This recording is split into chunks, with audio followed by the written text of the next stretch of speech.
Az evolúció és a land története. Lehet 2020. Az evolúció és a land története. Lisa René. Kedves felemelkedő család! Család! Mindannyian voltunk már itt korábban, egy nagy evolúciós változás szakadékánál. Állva, ahol ugyanazokat a választásokat mutatták be nekünk, a szeretet vagy a félelem. A jelenlegi válság nagy része és a témák, amelyekkel most szembesülünk, rejtett galaktikus történelmünkbe vannak beíva. Fel kell tennünk magunknak a kérdést, hogyan választunk valójában egy másik jövőt, egy felemelkedő idővonalat, amely minden emberi lény számára előnyös. Ha meg tudjuk tenni a részünket, hogy távol maradjunk a félelemtől, és folyamatosan a szeretetet és a békét választjuk, akkor létrehozhatunk egy kapcsolatot az időben, amelyben a jelenlegi idővonalunk fázisba záródhat a Krisztus átrendeződés jövőbeli idővonalába, ahol a spirituális szabadság és az emberi szabadság már megnyilvánult. Ahogy helyreállítjuk a bolygó felépítésének és energiahálózatának energetikai egyensúlyát, amelyet egyetemes törvények irányítanak, létrehozzuk az új törvényeket, hogy fizikai testünkön keresztül manifestálódjunk. Minden változás az énen belül kezdődik.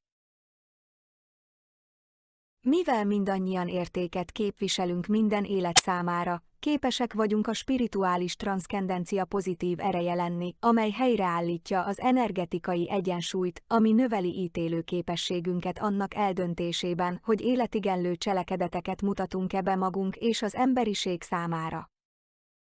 Az emberiség találkozott az evolúció szakadékával a személyes választás idővonalán, ami még keményebben arra késztet minket, hogy mélyen magunkba nézzünk a nagyobb válaszokért. Oda kell figyelnünk arra, hogy ki hazudik nekünk, és tudnunk kell az okokat.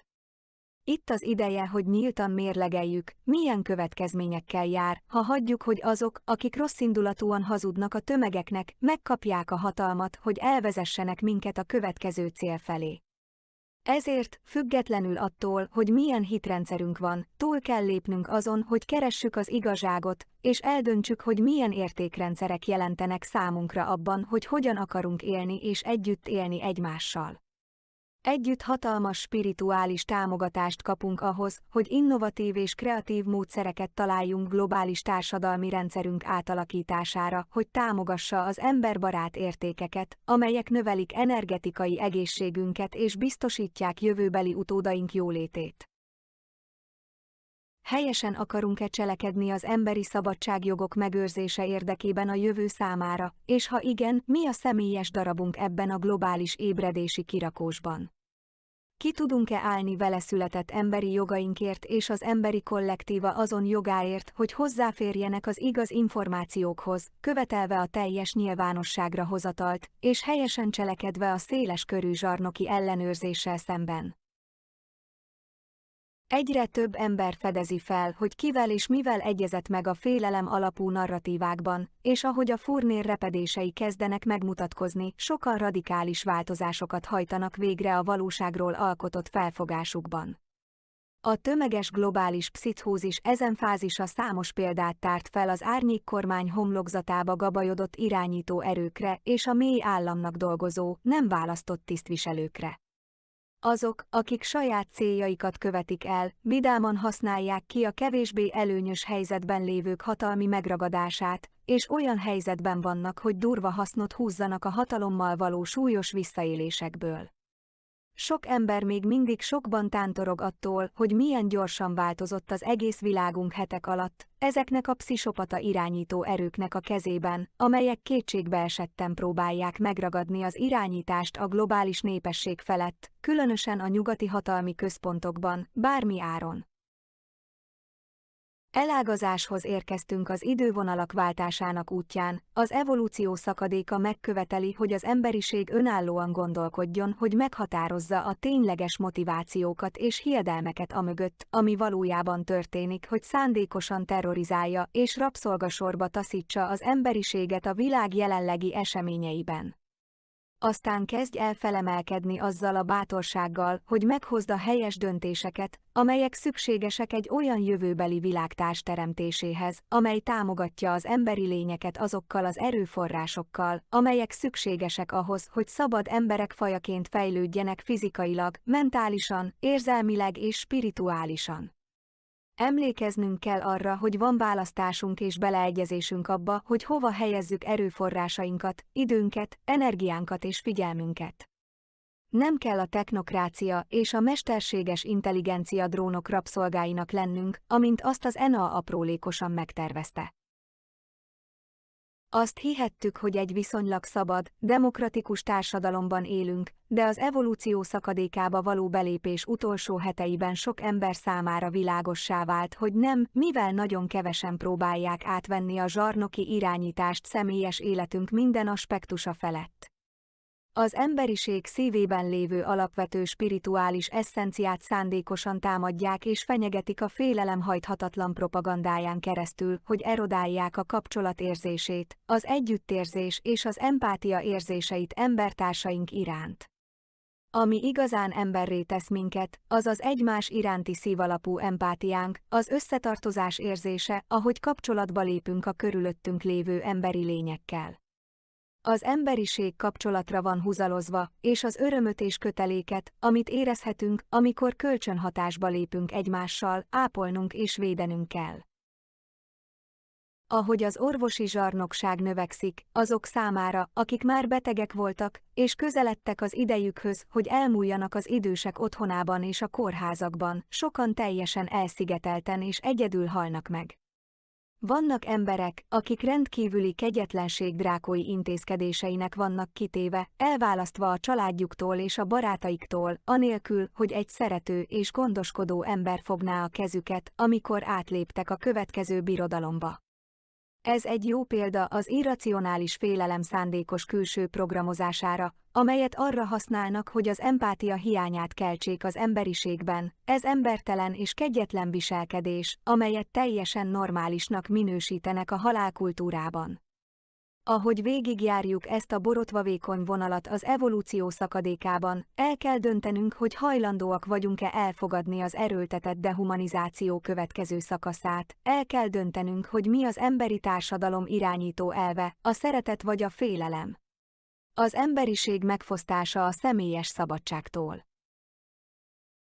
Az irányítók pszichológiailag megpróbálnak behódolásra kényszeríteni minket ezzel a pládemikussal annak érdekében, hogy passzívan elfogadtassanak minket az emberellenes víziójukkal az AI technokráciáról, amely minden mozdulatunkat irányítja, azonosító tetoválásokkal, nanotechnológiai bioszenzorokkal, neurális kapcsolatokkal és automatizált robotokkal, amelyek helyettesítik a természetes emberi kapcsolatokat és intimitást. A transhumanizmus célja, hogy szabadjára engedje az midémont a globális hálózatokban, arra szolgál, hogy szétszúzza az emberi hitelesség utolsó maradványait is, korlátozva az emberi kedvesség szabad kifejezésének képességét, és beavatkozva a valódi és organikus emberek közötti szívalapú interakciókba. Ehelyett a disztópikus jövőnkre festett vízió az, hogy félve bújjunk a maszkokból, kesztyűkből és hazmat öltönyökből álló, burkaszerű egyenruhánk mögé, fertőtlenítőszereket permetezve a következő titokzatos plandemikus járvány minden ciklusára. Felfüggesztjük az életünket azért a megtévesztő ígéretért, hogy minden újonnan tervezett GMO kötelezővé tett vakcinával és behelyezett nanotechnológiai chipekkel nyáimmunitást fejlesztünk ki. Ez nem az emberi egészségről szól, hanem arról, hogy túlszul ejtsük az embereket, miközben pusztítani akarnak, emberi egészség, emberi gazdasági autonómia és személyes józanság. Nagyon tisztán kell látnunk a motivációkat, amelyek ennek a sötét emberellenes napirendnek a kívánt végeredményéhez vezetnek, mielőtt képesek lennénk egységes csoportként összejönni, amely teljesen fel van szerelve ennek megállítására. Valódi identitásunk és történelmünk támadás alatt áll azáltal, ahogyan szerető kedvességgel, együttérzéssel és empátiával, valamint személyes autonómiával fejezzük ki magunkat a világban, amit most szándékosan fegyvereznek ellenünk. Mennyire megveti az NA a feltétel nélküli szeretet, empátia és bensőséges kapcsolatok szív alapú kifejezésének isteni születési jogát, amely hiteles spirituális emberi lények között létezik. A nyugati értékrend, amelynek célja az alkotmányos szabadságjogok és az emberi jogok fenntartása volt minden nép számára, az utolsó álláspontot foglalja el azokon a bátor egyéneken keresztül, akik szeretik a személyes szabadságot és felismerik a jelenlegi drákói rendeletek mögött rejlő számos veszélyt. Az emberi szabadság korlátozására irányuló, gondosan megtervezett politikákat most minden nyugatias kormány összehangolja és bevezeti, ami történelmileg közvetlenül egy nagy puccs kísérlet előtt történik. Ebben az esetben azt szervezik, hogy beleegyezést szerezzenek a zsarnokság bukásához, az árnyékkormány felemelkedésével, hogy érvényesítse az egy világrendet. Ezen a szakadékon tántorogunk. Az első lépés, aminek meg kell történnie, hogy fel kell ébrednünk álmunkból, és fel kell hagynunk azzal, hogy elhiggyük a láthatatlan bábmesterek és szócsöveik képviselőinek megtévesztéseit, hogy hazugságaikon és totalitárius céljaik érvényesítésén keresztül pontosan lássuk, ki kicsoda, hogy tudjuk, miért történik valójában ez a lezárás. A közzététel csak akkor történhet meg, ha több ember hajlandó használni a kritikus gondolkodást és a józan észt, miközben kellő gondossággal kutatja a tényleges tényeket, és hajlandó szembenézni néhány sötét és kellemetlen igazsággal a felfedezés folyamatában a nyúljukban.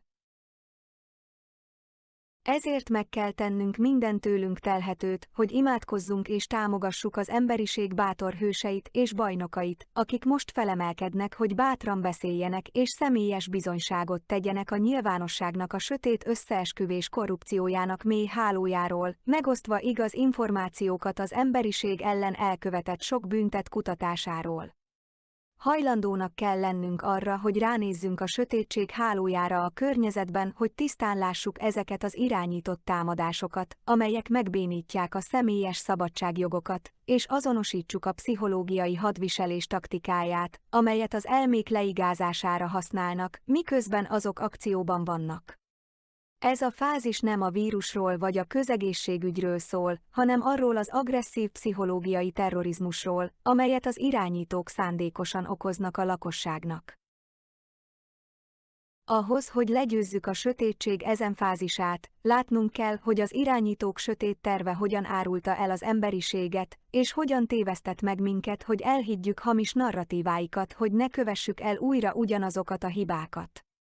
Látnunk kell, hová helyeztük vissza a bizalmunkat azzal, hogy megengedtük a hatalommal való féktelen visszaélések folytatását, amelyek célja az emberiség további rabszolgasorba taszítása. Ezért hajlandónak kell lennünk szembenézni a bántalmazókkal és hazugságaikkal, hogy lássuk az emberiség ellen elkövetett bűneiket, és elkezdjünk őszintén megbocsátani magunknak, amiért megengedtük ezeknek a lelkileg beteg és romlott embereknek, hogy ilyen hatalomra tegyenek szert, hogy zsarnoki módon uralkodjanak az életünk felett. Érzelmi fájdalmat fogunk tapasztalni, ha teljesen felismerjük ezt a nagy árulást.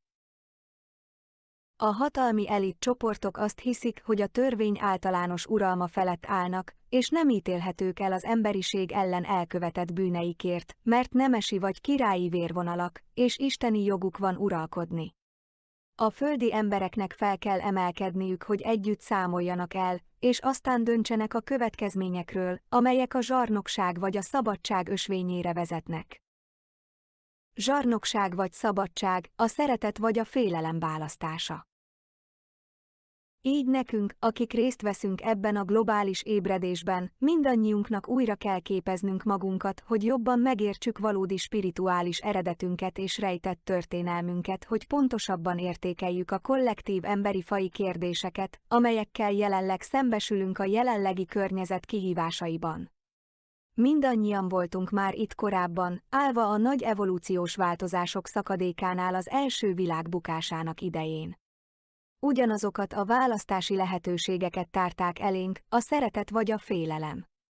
Figyelnünk kell a világunkban lévő jelekre és mintákra, és meg kell tanulnunk fejlődni és változni azokból a romboló tapasztalatokból, amelyekről tudjuk, hogy a múltbeli történelmekből történtek. A jelenlegi válság és témák nagy része, amelyekkel most szembesülünk, a rejtett galaktikus történelmünkbe van beívva. A történelmi idővonal olyan eseményeket indít el, amelyeket elloptak az emlékezetünkből, és újra visszajátsszák magukat az idő több dimenziójában. Újra és újra eljátsszák ugyanazokat a romboló mintákat a múlt történelméből az emberi tudatosság fejlesztésében, addig akadályozva növekedésünket, amíg meg nem értjük, hogyan fejlődjünk túl ezeken a korábbi tapasztalatokon és érzelmi témákon, amelyekben a szeretetet kell választanunk a félelem helyett. Amikor tanulmányozzuk a múltbeli mintákat és tanulunk a hibáinkból, valójában egy másik jövőt választhatunk magunknak, egy felemelkedő idővonalat, amely minden emberi lény számára előnyös. Emlékeznünk kell arra, hogyan higgyünk újra magunkban, és hogyan higgyünk vele született isteniségünkben, hogy megszabaduljunk a külső sötét erők által használt félelem alapú elmekontrolltól. Amikor belső kapcsolatban vagyunk, átlátunk a taktikájukon, amelyet az alávetett cég céljából terveztek, hogy passzívan elfogadják a félelem globális zsarnokságát, amelyet az irányító emberek és nem emberek kényszerítenek ki. Ezek az irányító csoportok alkotják az apró kisebbséget a Földön, és mégis sikeresen kondicionáltak minket félelemre, kifinomult társadalmi manipulációval és technológiai agykontrollal sok évezreden keresztül. Hogy úgy alakítson minket, hogy vakon elfogadjuk, amit mondanak nekünk, anélkül, hogy megkérdőjeleznénk, miáltal az emberi faj passzívan elfogadja a félelem alapú narratívát, és korlátokat szab a tudat rabszolgaságának különböző eszközei számára. Landháborúk és az emberiség genetikai eredete. Talán nehéz felfogni, hogy ebben a pillanatban a metafizikai birodalmakban újra átéljük az Antikrisztus első háborúinak magját, amelyek Jörában kezdődtek. Ez elvisz minket az igazi galaktikus történelmünkbe, ahol ez a háború tovább terjedt az Orion csillagképre, amikor isteni emberek lettek elültetve az első otthoni világunkban, az 5D tarában. Voltak olyanok, akiket annyira megrémített a szeretet erőinek tiszta, örök fénye, amit kristályszívünkben hordoztunk, hogy félelmükben megpróbáltak kizárni minket abból, hogy valaha is újra inkarnálódjunk ebbe az univerzumba. Ismét ugyanabban a pillanatban vagyunk, amikor döntést kell hoznunk az evolúció következő ciklusába való továbblépésről, hogy tanuljunk a múltunkból, és túllépjünk rajta. Segítségül kell hívnunk valódi emberségünket, örökszent kristályszívünk erejét, és minden tőlünk telhetőt meg kell tennünk az emberiség, Isten és a szellem szolgálatának oltárán. A nagy átalakulás és a pozitív változás szélén állunk annak lehetőségében, hogy olyan döntéseket hozzunk, amelyek integrálják a spirituális gyógyítás, egészség és harmónia nagy erőit a világunkba, annak érdekében, hogy véget vessünk a nagy galaktikus háborúciklusoknak, amelyek Jörában kezdődtek, hogy folyamatosan megismételjék ugyanazokat a pusztító eseményeket, mint az emberi népirtó napirendek és planetáris kataklizmák, egyszer és mindenkorra. Ezen kritikus események során, amelyek most történnek a Földön, és amelyek hozzáférést nyitottak a korábbi idővonalakhoz, visszamegyünk az időben, hogy megfigyeljük az emberiség eredeti magját és genetikai felemelkedését, amely közvetlenül a Jöra bölcsőjétől és a lantoktól származik. A transzidő kapcsolaton keresztül, ha meg tudjuk tenni a részünket, hogy távol maradjunk a félelemtől, és folyamatosan a szeretetet és a békét választjuk, akkor létrehozhatunk egy kapcsolatot az időn keresztül, amelyben a jelenlegi idővonalunk fázisba záródhat a Krisztus átrendeződés jövőbeli idővonalába, ahol a spirituális szabadság és az emberi szabadság már megnyilvánult. Az emberi népirtó kampányok és holokauszt pusztító eseményei, melyek évmilliók óta kísértik fajunkat a galaktikus történelemben, el fogják veszíteni hatalmukat jövőbeli sorsunk felett, és nem fognak többé megnyilvánulni ebben a jelenben. A landháborúk a legelső Krisztus ellenes konfliktus magvai, amelyeket az egyetemes időmátrikban rögzítettek, amelyben a fekete lyuk entitások az egész tejútrendszert meg akarták hódítani. Ez eredményezte az első galaktikus háborút, amelyet lázadásnak szántak a 12DS Krisztus mintájú emberi magvetések lantoké általi létrehozása miatt, amely először a Terra bolygón kezdődött. Ez az eredeti idővonal a Solar Logos Avatar Matrixban, ahol az első elektronikus háborúkat és időhasításokat népirtó kampányként használták az első Krisztus emberi holokauszt elkövetésére, amikor a szomszédos fekete lyuk entitások megtámadták a királyi házakat és elpusztították a land kapuit, hogy elvágják a Tejút Mátrixot az anyauniverzumától, Androméda. A landháborúk által okozott pusztítás következményei azt eredményezték, hogy a Tejút időmátrixa egy bukott univerzumba süllyedt, amelyben ezeket az eredeti landkódolt töredékeket használták fel a Phantom Matrix és a 10-es alapú mesterséges életfa létrehozásához, amely lényegében az ENA megszálló erőinek új otthonává vált. A Jöran 12. csillagkapu és a Jöra Ramatena elpusztítása után a Smaragdrend Lantelohim Feline fajait nevezték ki, hogy elsődleges univerzális biztonsági csapatként szolgáljanak az idővonal architektúrájának helyreállításához, de a Krisztus küldetés helyreállításához és sok más bukott faj támogatásához is, hogy képesek legyenek folytatni az evolúció útját a felemelkedés felé. Ezeket a bukott fajokat részben vagy teljesen asszimilálták az AI programokba, a fekete lyuk technológiába, amelyet történelmileg technológiai fegyverként használtak más élő mátrixok rabszolgasorba taszítására, és Phantom Matrixokba húzására, ahol az elfogottakat elfogyasztották és megették. Ennek a fekete lyuk technológiának a mesterséges intelligencia általi fertőzése, amely lyukakat hasít a mátrixunkba és megfertőzi a rendszerünket, a landháborúk idején kezdődött, amelynek szintén az volt a célja, hogy megállítsa az alapító és a Krisztus fajok magvetését. A fő eredeti Lantelohim Feline humanoid fajok első vonalait a Smaragdrend Anuhazinak is nevezték. Az Anuhazi az eredeti Krisztus fajok folyékony fénybiológiai formáiként testesült meg ebben az univerzumban, akik a Jöra Ramatena Solaris Logos mezőiben léteznek, és az alapító kisugárzások, amelyek megtestesítették az egység kozmikus szuverén törvényének felépítését, amely magában foglalja Isten teremtő kódjának ősi építő szablonjait. A Jöran Elohim Felines felügyelte a Siriusiakat, hogy otthont adjanak a 12 szál DNS genetika elültetésének a Terö 5DS bolygón krisztusfaji megtestesülése számára. Terö bukása után az Anuhazi leereszkedett az alacsonyabb dimenziókba lépett az azuriták és az Orafim 24-48 DNS szál szablonon keresztül, hogy létrehozzák az interdimensionális szabad világtanácsokat. Ennek célja az volt, hogy megvédje és megtestesítse az univerzális csillagkapu helyszíneit, hogy kijavítsa az AI által okozott károkat, és újra összeállítsa és megvédje a Jöra királyi ház eredeti genetikai könyvtárát, amely a Krisztus formák forráskódja volt. Jöra királyi házai. A Smaragdrend szent háromsága, az Aranyrend és az Ametisztrend inkarnációi, amelyek a Lant Matrix negyedik harmonikus univerzumában voltak elültetve, királyi házakként ismertek. Az Elohim Smaragdrendje magozta az Anuhazi Feline Elohim fajokat a Lant 12. csillagkapuján, a Ramatenán. Úgy is ismertek, mint a Krisztus fajok közvetlen alapítói, az Eianiessenek rávonalak, amelyek magukban foglalják az Orafimot. Az Aranyrend második fény megnyilvánulása a szeráfok, a cerezi madáremberek és az aitán vonalak aranysugaras rendjei, amelyek a Solaris Rishi, amely a negyedik harmonikus univerzumban inkarnálódott a Jöra Vegán a 10. univerzális csillagkapun keresztül.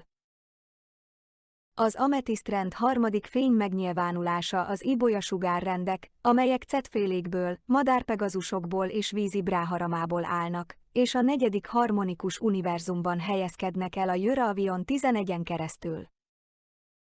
A királyi házak fejlett genetikát gyűjtöttek össze számos metaföldön kívüli alapítófajtól, amelyeket felhasználtak az eredeti örök fénygyémánt naptest létrehozásához, amelyet a Krisztus mintában tartottak. Jöra bukása során ezeket a királyi házi genetikai feljegyzéseket az Emerald Founder Recordba helyezték, és elrejtették az időben. Korán ezeket holográfikus lemezekre rögzítették és a Sirius B-ben tárolták, amely a Földön elültetett gyökérfajok, Terö és Gaia történelmi idővonalainak és genetikai feljegyzéseinek tárházává vált.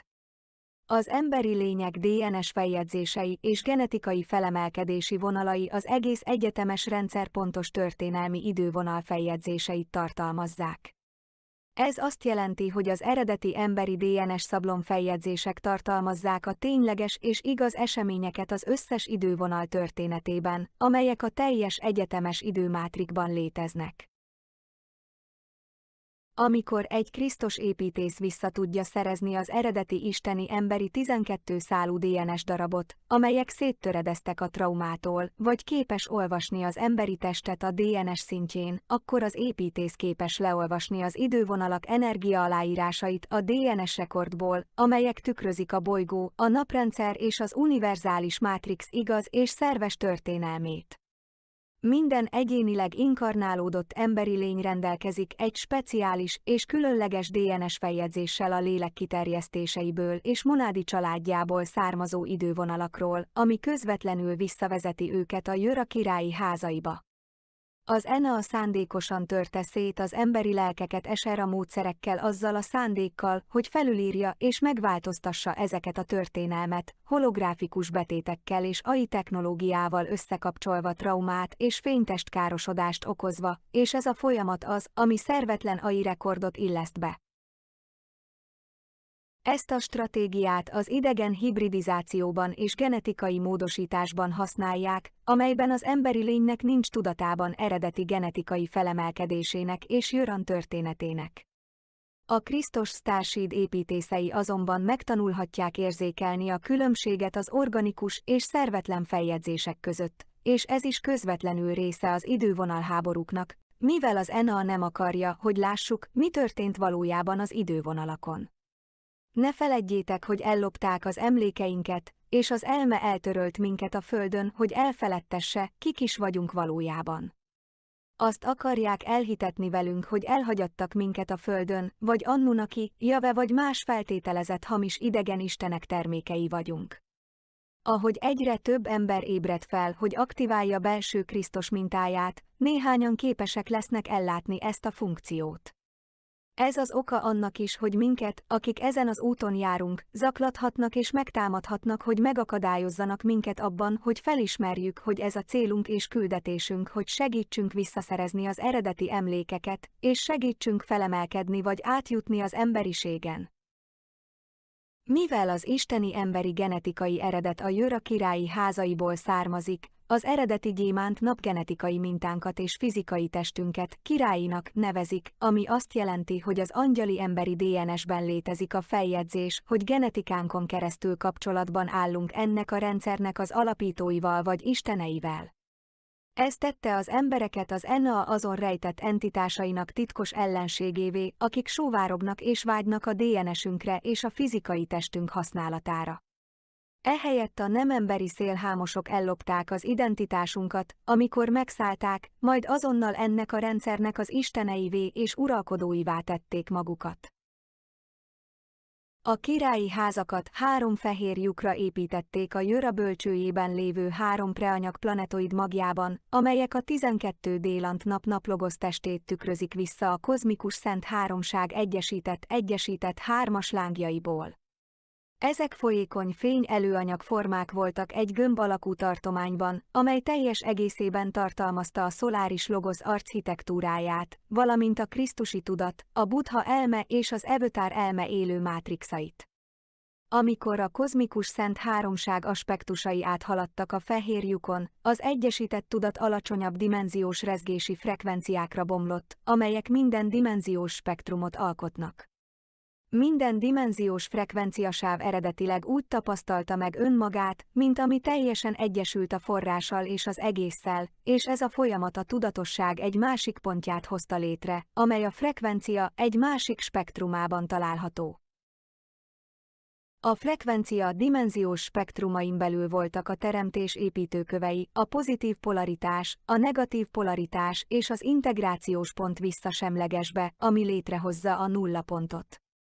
Amikor egy tudat úgy dönt, hogy tanul és növekszik azáltal, hogy tudatában van mindkét polaritás létezésének, akkor organikusan fejlődik és növekszik az integráció felé, elérve a belső energetikai egyensúlyt a nullaponttal.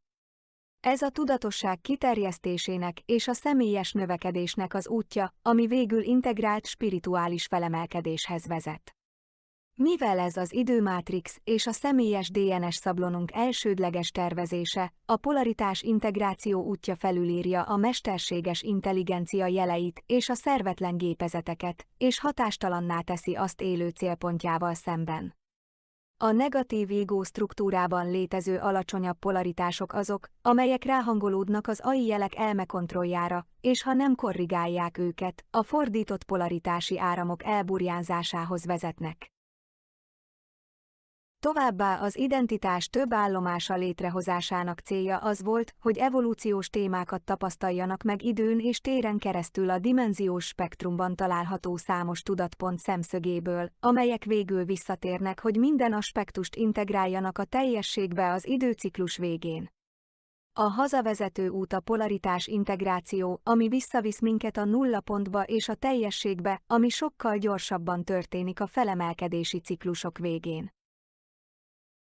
Rendszerünk legerősebb univerzális kapui, amelyek időmátrixunk működési funkcióinak vezérléséhez kapcsolódnak, azok, amelyek a Jöra bölcsőjében találhatók, 12D Aramatena, 11D Avion és 10D Vega, valamint a 8D Orion kapuk. A Land kapuk megsemmisültek a Land háborúk során, amelyek elpusztították a szoláris Logos Krisztus testének architektúráját ebben az univerzális rendszerben, majd a fekete lyuk entitások az Orionba mentek, hogy biztosítsák a 8DT metagalaktikus mag, mint katonai bázis és AI parancsnoki irányító központ maguknak. Paliadori Szövetség és interdimensionális szabad világtanácsok. Az alapító csoportokat, akik részt vesznek ebben a Krisztus tervrajz magvetésben és a folyamatos DNS rehabilitációban, Land Siriusi főtanácsoknak nevezzük, amelyek a tejútrendszer eredeti kozmikus szent háromságának leereszkedett kisugárzásai. A smaragd-rend vonalai az interdimensionális szabad világtanácsok alapítói, a Paliadori Szövetség eredményeként, hogy biztosítsák, hogy minden lélek, aki elveszett a Phantom Matrixban Jöra bukása következtében, ami Terö bukásához vezetett, végül visszakerüljön és visszatérjen az isteni forráshoz. A Siriusi főtanács adminisztratív testületként szolgál az interdimensionális szabad világtanácsok IFWC munkacsoportja számára, hogy fenntartsa a szabadságon alapuló evolúciós megállapodásokat és napirendeket az összes csillagnemzet között. Ezek a krisztall csillagőrző csoportok az istenvilágokból származnak, és ellenzik a megtévesztést, az agykontrollt és minden életforma rabszolgaságát, és így védik a spirituális szabadságot. A közelmúltban a bolygó változásokat kapott abban, hogy több őrzővédőt és Krisztit segítőt nevezett ki az IFWC-től a hozzáférés minden szintjén. Ők felelősek a felépülési platformért, amely a rehabilitációt és a mások szolgálatára való oktatást szolgálja, és megtanítja a felemelkedés alapvető mechanikáját. Ebben a rendszerben a kozmikus törvényt számos törvényszéki tanácsban hajtják végre, amelyek az IFWC-nek felelnek azáltal, hogy tanúi lesznek a tényleges eseményeknek a DNS feljegyzésekben azoknál, akiknek szándékában áll bűnrészesek lenni vagy népirtást elkövetni az emberiség ellen, ami valójában most a valóság több síkján szerveződik. A Land háborúk által okozott pusztítás következményei rendkívüli károkat okoztak az idővonal architektúrában abban a fázisban, amikor a tudatcsaládok már elkezdték leereszkedni az alacsonyabb denzitásokba, amelyek fokozatosan összekeveredtek az AI jelekkel és megrongálták a tervrajzokat.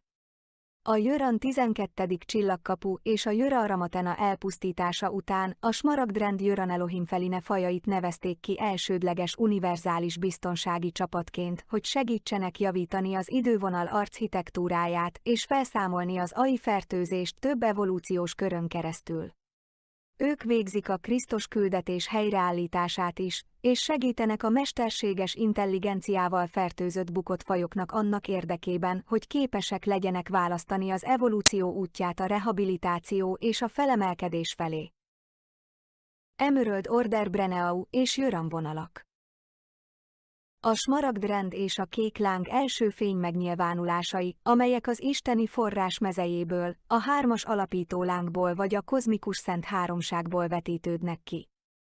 A Breneu az alapító tudatosság, 13D, 14D, 15D, Solaris Risit szintjei, amelyek közvetlenül támogatják az őrző alapító fajokat az alsó harmonikus univerzumban, támogatva a GSF felszabadulását és az emberiség folyamatos spirituális fejlődését az egység törvényének gyakorlása felé. A smaragdrend magozta az Anuhazi Feline Elohim fajokat, és a Krisztus fajok alapítóiként is ismertek, az Eianiessene grálvonalak, amelyek magukban foglalják az Oraphimot. Fejlett lények a legmagasabb dimenziós világokból, akik magas, világító alakokként jelennek meg hosszúkás fejjel és nagy szemekkel, amikor fizikailag megnyilvánulnak, a Szent Atya ívő vagy a kozmikus monád principium legmagasabb kifinomult smaragd színeit mutatják. Soha nem fognak beavatkozni, és kommunikálni kell velük vagy korábbi leszármazási szövetségeken keresztül, vagy jelenlétüket teljes beleegyezéssel és személyes szándékkal kell kérni, hogy másokat őrzőként szolgáljanak. Az őrző csoportok hatalmas számban vannak jelen, különböző fejlett fajokkal. Az őrzők szövetségét az Elohim smaragdrend Breneu irányítja, akik támogatják a földre inkarnálódott őrzőket, akik kapcsolatban állnak a Krisztus alapító fajok vonalaival.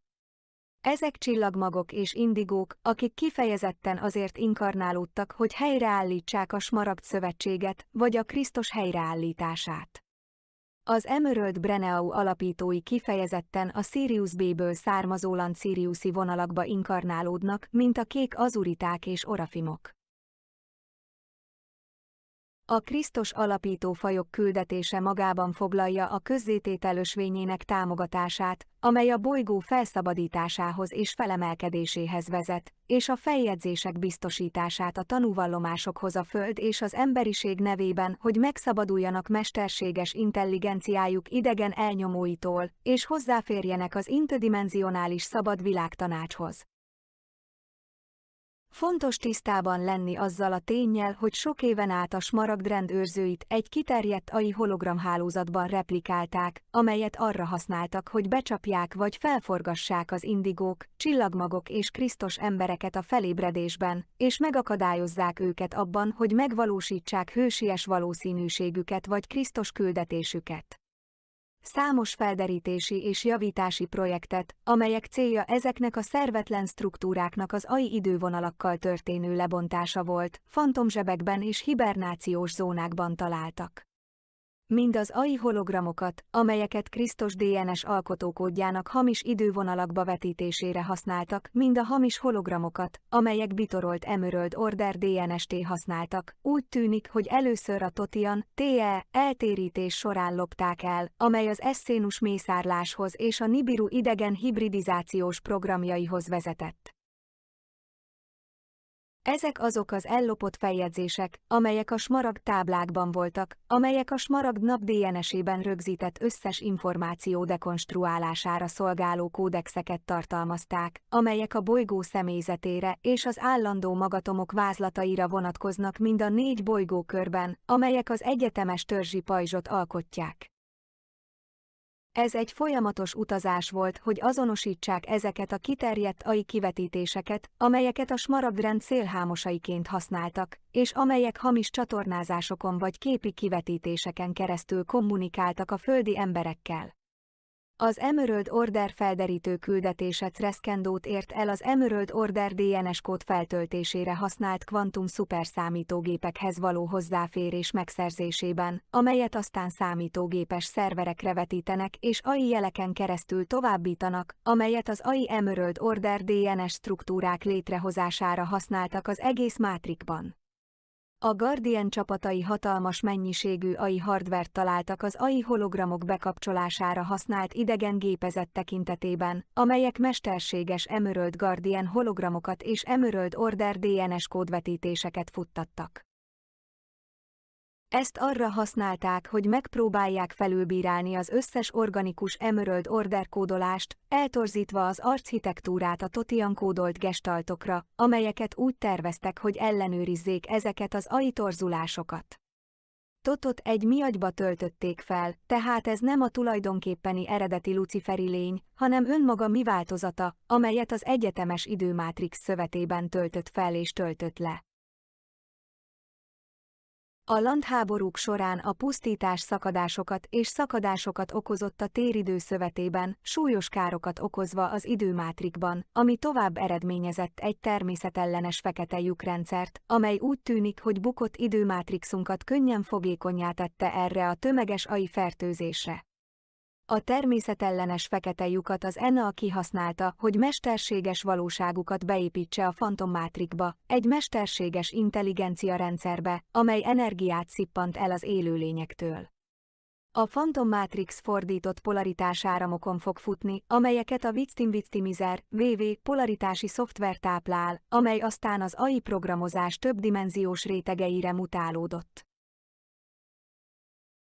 A fertőzés a landkapu pusztulásának pontján kezdődött, amikor a szoláris logosz teste szétdarabolta tudatát az alacsonyabb részecskedimenziókba, míg a VV mesterséges intelligencia fertőzését minden dimenziós rétegbe trójai falóként helyezték el, amely szélsőséges polaritásváltást és nemek szerinti felosztást generált minden egyes lefelé lépcsőzött frekvenciaspektrumban. A fordított polaritásáramokat úgy tervezték, hogy megállítsák a polaritás integrációját és kiküszöböljék a három hullámú megnyilvánulást, ami szükséges ezeknek a parazita entitásoknak a túléléséhez. Fordított polaritásáramot is használnak, hogy idegen gépezetüket, mesterséges idővonalaikat és fejlett technológiákat használjanak a pszichotronikus hadviseléshez, amelyeket azok ellen használnak, akiket el akarnak fogni. Ez elvezet minket a legfontosabb AI agykontroll fegyverükhöz, a tudatosság mutációjához, amely a landháborúk során beillesztett eredeti AI fertőzésből származott, amely a hírhett áldozat-áldozat programozást eredményezte. A VV szoftver nagyon hatékony volt a polaritás megfordítási áram generálásában és a tudatosság rabszolgáinak létrehozásában, amelyeket irányítani lehetett az NA számára a zsákmány betakarítása céljából. Mutáns polaritás tudat, áldozat-áldozat. A megszálló entitások célja, akik a landháborúkat idézték elő, az volt, hogy elpusztítsák az univerzális kapuk, a landkapuk és az Androméda közötti hozzáférést, hogy megakadályozzák a metaföldi alapító fajok hozzáférését a tejút rendszeréhez, és megakadályozzák a Krisztus alapító fajok DNS-ének jövőbeli magvetéseit és inkarnációit. De hamarosan a landháborúk átterjedtek az Orion csillagképre és a metagalaktikus magon keresztül, ahol háborúvá vált azokkal, akik uralkodni akartak mások felett ebben a rendszerben, az áldozat-áldozat félelem alapú gondolkodásmód alapján. Ezt archetipikus ellenségmintázásnak is nevezhetjük. Az önmagunk szolgálata ideológiával rendelkező entitások megpróbálták rabszolgává tenni vagy kiiktatni azokat, akik követték az egység törvényét, a mások szolgálatának ideológiájával, amely szeretet alapú gondolkodásmódot vallott. Ez a szélsőséges polaritás tudatosság felerősödött a programozás AI szintjei miatt, amelyeket több más faj elleni támadások fegyverként való felhasználására használtak.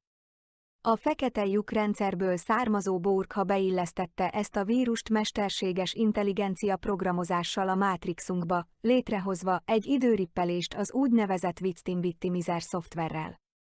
Ezek az entitások Borgként kerültek be a főáramba, a Star Trek franchise-ban.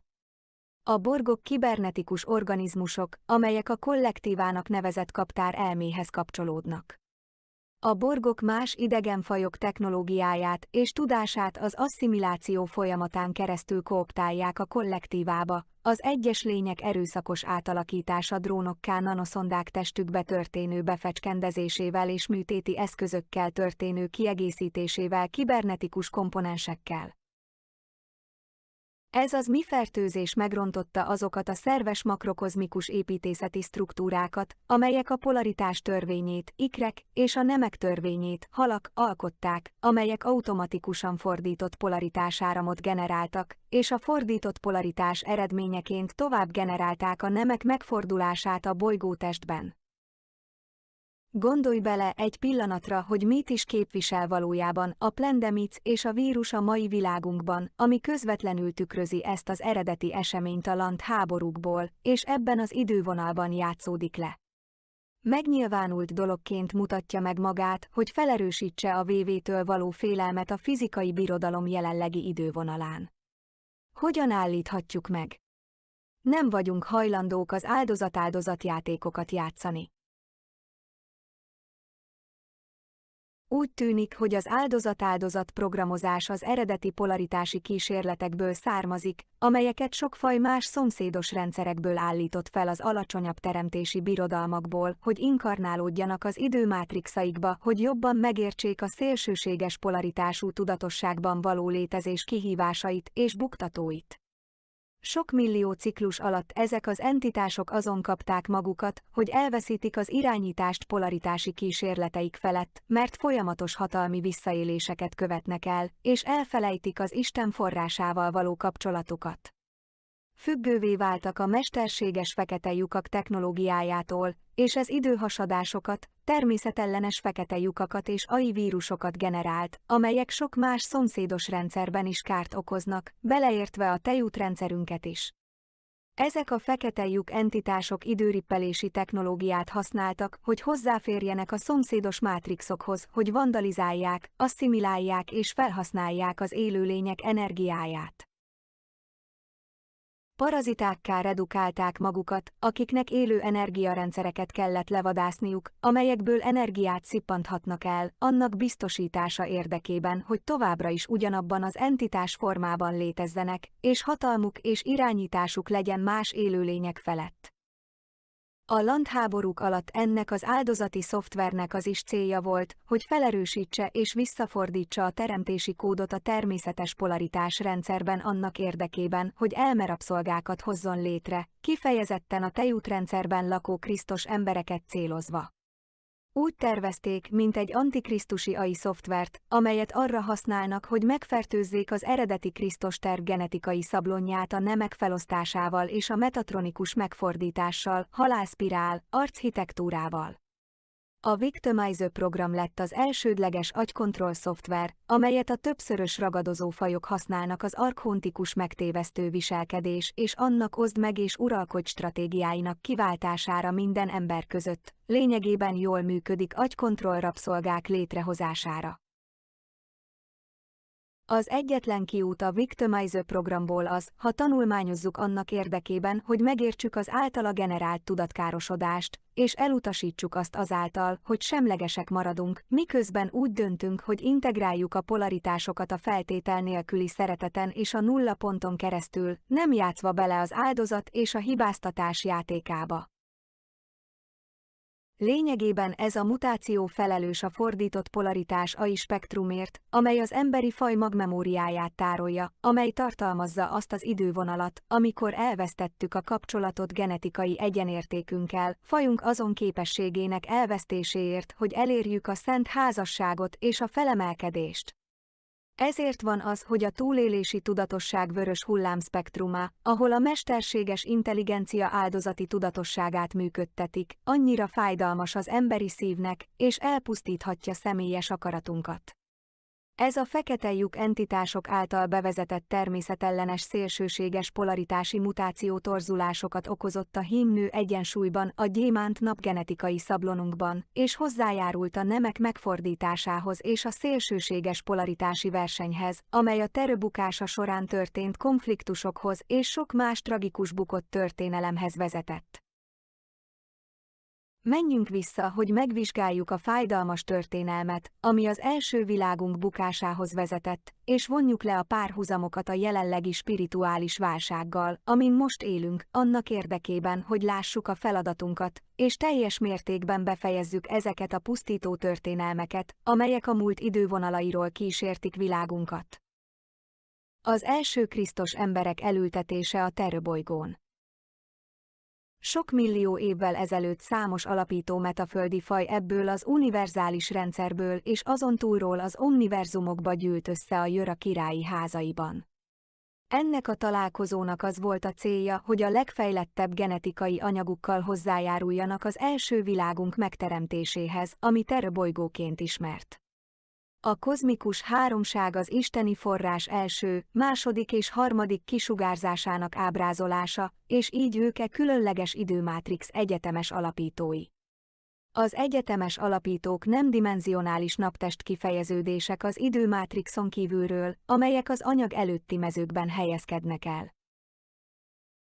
A kozmikus szent háromság védi a felemelkedés ígéretét minden élőlény számára, amely az egyetemes időmátrixban utazik, biztosítva, hogy végül képesek legyenek visszatérni forrásfrekvenciájukba és spirituális otthonukba az evolúciós ciklusok végén.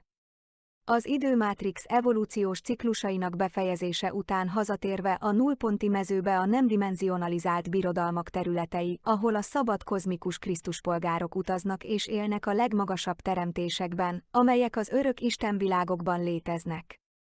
Az ötödik harmonikus univerzumban nincs dimenzió anyagi formákká, ezért nincs planetáris test vagy emberi forma. Az ötödik denzitásban nincs idő, és mivel a tudat nem nyilvánul meg anyagi formákban, ezt a területet előanyagnak nevezzük. Hogy felügyeljék az első világ teremtését, az egyetemes alapítók létrehoztak egy fajt, amelyben tudatukat tarára ültették, és ez a faj a lant. A lantok a metaföldi fajok genetikai könyvtárát használták fel, hogy megtervezzék az alapvető manifestációs szablont az eredeti emberi 12 szálú DNS prototípus első magjához, amelyet úgy terveztek, hogy az őrző életformák legyenek, hogy megvédjék a terbolygót. A lantok lejjebb a harmadik harmonikus rétegben a következő alacsonyabb denzitásba léptek egy másik identitás létrehozásával, és ezeket a faji vonalakat úgy tervezték, hogy a monádi szellemség dimenziós rétegein belül létezzenek. Ezt a fajt a lant alapítói hozták létre, hogy felügyeljék a Tára Siriuson előforduló genetikai magvetések projektjeit, és ezeket a csoportokat Elohimnak nevezik. Továbbá a Szíriuszi tanácsot a lantok szervezték meg, majd nevezték ki, hogy ők legyenek a fő felvigyázói az élet elültetésének a terbolygón a következő alacsonyabb dimenzióban, a második harmonikus univerzumban. A lantok és a szíriusziak összehozták a metaföldi genetikai anyagot, hogy létrehozzák az első gyémánt napmintát anyagban az eredeti taranok számára, ami az eredeti angyali emberi test, amelyből minden földi ember genetikailag származik. Az Elohim felügyeleti szerepet töltött be, hogy megvédje a taranteremtést a monádi szellemsíktól, míg a léleksíkokon a szíriuszi tanács vezényelte a genetikai magokat a második harmonikus idővonalról. Ahogy a Föld bolygó gyökérfajai eredetileg 12 törzsből származó alfajokba voltak elvetve, így ugyanez volt a helyzet a terő első vetésénél is. Sok millió év alatt két határozottan ellentétes magkultúra fertőződött meg a szomszédos Bourkha, az áldozat szoftver mesterséges intelligenciájának programozásával, amelyet arra terveztek, hogy felerősítse a polaritás szélsőséges erőit, amelyek különösen hatékonyak voltak a lós energia betakarításában. A polaritás törvényét az ikrek csillagkép irányította, amely leállította a mentális test alkotásait, amelyek a fordított polaritású aláírások formájában kialakuló mi mutációkból keletkeztek. Olyan mutációk kezdtek kialakulni, amelyekben a taranok egyik csoportja genetikailag ferde lett a nagyobb agresszió, a mások feletti uralom és az önszolgálat felé. Ez a csoport alakult ki azzá, amit végül atlantiánokként játszottak le, egy patriarchális uralkodó kultúrává, amely nagyon mentalizált és tudományos volt. A másik kultúra sokkal passzívabb, spirituálisabb volt, és hajlandó volt kapitulálni mások szolgálata által. Ez a csoport alakult ki azzá, ami végül lemúriaiaként játszódott le, egy matriarchális kultúra, amely nagyon kiegyensúlyozott volt a természettel és követte az egység törvényét. Ezek a kulturális különbségek nagyobb energiazavarokká erősödtek, ami a polaritás szakadásává vált, ami taran genetikai kitérését generálta a patriarchális csoportba, amely teljes mértékben uralni akarta a többieket. Ezután tudósaik veszélyes kísérletekbe kezdtek a bolygómag energiáforrásával, figyelmen kívül hagyva a többiek figyelmeztetéseit. Annak érdekében, hogy segítsen helyreállítani az egységtudatot a bolygón, és segítsen harmonizálni a növekvő szélsőségeket az eltérő kultúrákban, a Szíriuszi Tanács létrehozta Mu-tanácsát. A Mu-tanács az ősi bölcsességi gyakorlatoknak szentelte magát, amelyek összhangban voltak a természeti törvényekkel, az egység törvényével.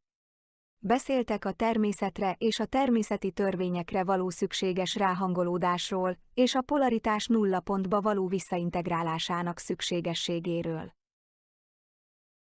A konfliktusok utolsó szakaszában, amelyek végül a bolygó pusztulásához vezettek, több kisebb háború lázadása tört ki, tiltakozásul a Szíriuszi Tanács által a kormányzásban hozott döntések ellen, amelyek felelősek voltak a Mu-tanácsán keresztül történő igazgatásért.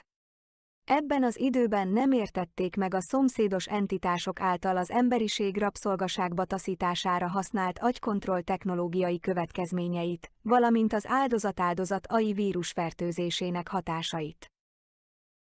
Ezek a szíriuszi lázadások történetei, amelyek szakadást okoztak a szíriuszi Anunnakik és a szíriuszi Elohimok között, akik felügyeletüket és döntéseiket az egység törvényéhez való igazodásra alapozták. A szíriuszi lázadások és az Anunnaki vonalak nem voltak hajlandók elismerni az alapítók hatalmát vagy az egység törvényét, és ez vezetett a kataklizmához és az események sorozatához, amelyek végül elpusztították a terőbolygót.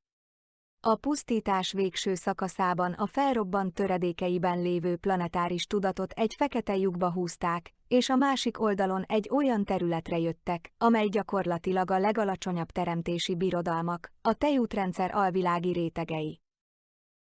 A terőbolygó összes töredéke és minden faja az időmátrix legalacsonyabb denzitásába húzódott, és megreformálódott, ahogy felemelkedtek abba az utasításkészletbe, amely a naprendszer mintájává alakult, amely magában foglalja azt, amit ma ismerünk, mint a Földbolygót.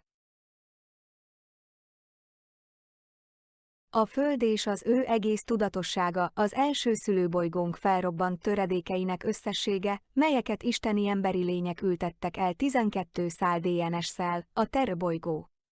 Az alapító fajok, a metaföldi családunk és az egység törvényét szolgáló Krisztus fajok, terővilág lelkének tudattöredékei beavatkozása nélkül minden gyökérfaja és faja állandóan töredezett maradna, és a legalacsonyabb denzitásban ragadna, az időmátrix alvilági rétegei képtelenek fejlődni, felemelkedni vagy végül hazatérni az isteni világokba. Ma azért vagyunk a Földön, hogy folytassuk ugyanezt az archetipikus utazást annak érdekében, hogy a kollektív emberiség visszatérjen valódi spirituális otthonába, elérve ugyanazt a csúcsot a ciklus végén, ahol az evolúció kereszteződésénél vagyunk, és döntést hozunk a jövőbeli idővonal irányáról.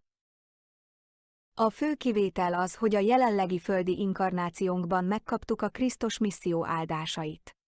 Elérjük a megtestesülés fázisát, amely korrelál a Krisztus helyreállítása misszió 7. ciklusával, a Paliadori Szövetség beteljesítésének tervében. Ehhez az identitás számos állomására volt szükség, amelyek több időciklusban utaztak annak érdekében, hogy végül megtestesítsék a krisztusi tudat rétegeit az egyetemes teremtők 7 szent napján, kozmikus alapelvein keresztül. Az eleje és a vége mind visszatér Jörához. Terő bukása után a Lancíriuszi Tanács, az Elohim, a Plejádok, úrpapjai és más aggódó polgárok a második harmonikus univerzumban kapcsolatba léptek a smaragdrenddel segítségért, és mentőakciót terveztek Terő lelkének visszaszerzésére. Ez a megállapodás a Krisztus misszió helyreállítása, amely közvetlenül az eredeti Paliadori Szövetségből származik, amelyet több millió évvel ezelőtt indítottak el. A paliadoriak beleegyeztek, hogy ők legyenek az első vonal az evolúció és a belső szellem visszanyerésének támogatására az egész emberiség számára, felébredve a felemelkedési terv első hullámaiban, hogy segítsenek hazavezetni a taran lelkeket a Földön. Sokan közülük csillagmagokként ismertek, ezek különféle spirituális családok, amelyek közvetlenül a smaragdrend protektorátusa alatt állnak, és ennek eredményeként speciális frekvencia alapú aláírásokkal rendelkeznek, amelyeket más entitások is felismerhetnek. Ezek az aláírások figyelmeztetésként szolgálnak az elhajlás elleni védekezésre, amelyet teljes mértékben ki kell használni a kozmikus rend fenntartásának szolgálatában. Az integráció és az egyensúly megtalálása. A belső integrációs pont megtalálása azt jelenti, hogy megengedjük a tapasztalati létezés minden szintjének, ahogy azt közösen teremtettük magunkból, legyen az negatív polaritás vagy pozitív polaritás, hogy végül tanúi legyünk az egész tükrözött kifejeződéseinek, és tudjuk, hogy minden erőnk megvan a gyógyuláshoz és az átalakuláshoz, ha a szeretetet választjuk a félelem helyett. Ez azt jelenti, hogy el kell engednünk a félelmünket, amely tagadja tőlünk, hogy meglássuk és ismerjük az igazságot. Ha megengedjük, hogy a tudatos cselekvés felgyorsítsa integrációs folyamatunkat azáltal, hogy semleges egyensúlyt tartunk fenn szélsőséges polaritások jelenlétében, akkor természetesen lehetővé tesszük, hogy az integráció a testünkben, elménkben és szellemünkben történjen. Ahhoz, hogy megállítsuk az áldozat vagy az elnyomó archetípusaiban létező gyűlölet táplálásának ördögi körét, meg kell találnunk a bátorságot, hogy helyreállítsuk magunkban az energetikai egyensúlyt. Mélyre ásni a személyes erő után, minden nap segítséget kérni Isten Krisztus szellemétől, hogy győzedelmeskedjen, függetlenül a körülményektől. Minden változás az énen belül kezdődik.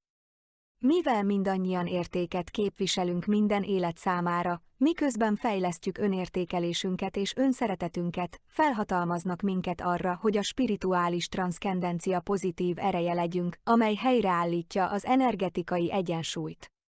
A szeretet az az erő, amely helyreállítja az egyensúlyt és a harmóniát minden dologban. Az energetikai egyensúly helyreállításának értelmezésében az egység törvénye által egy egalitárius filozófia létezik a fejlődő emberiség számára, aki tudatosan választja a humanitárius célok felé való elmozdulást.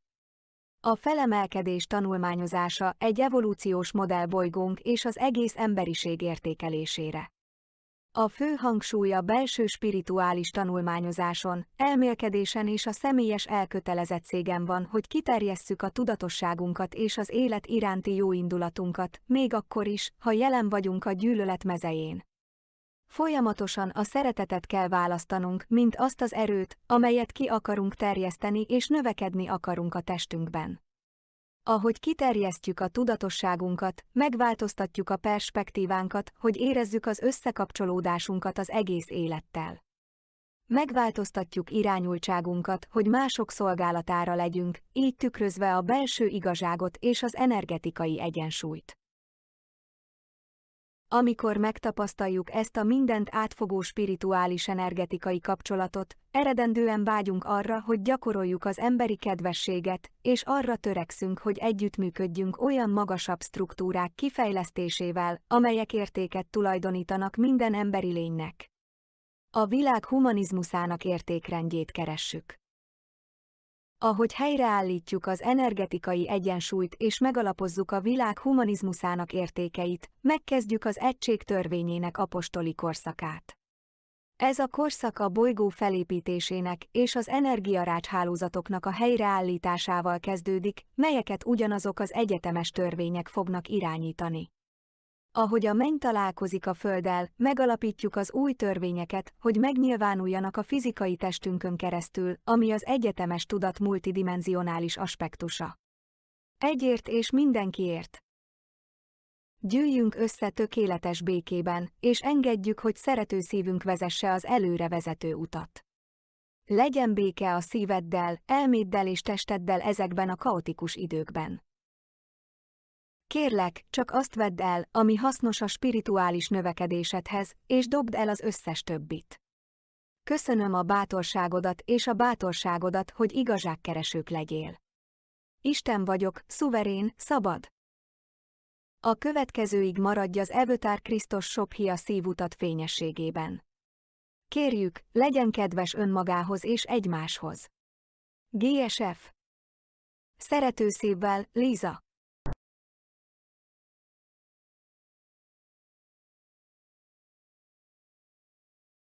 Welcome to ES Ascension News for May 2020.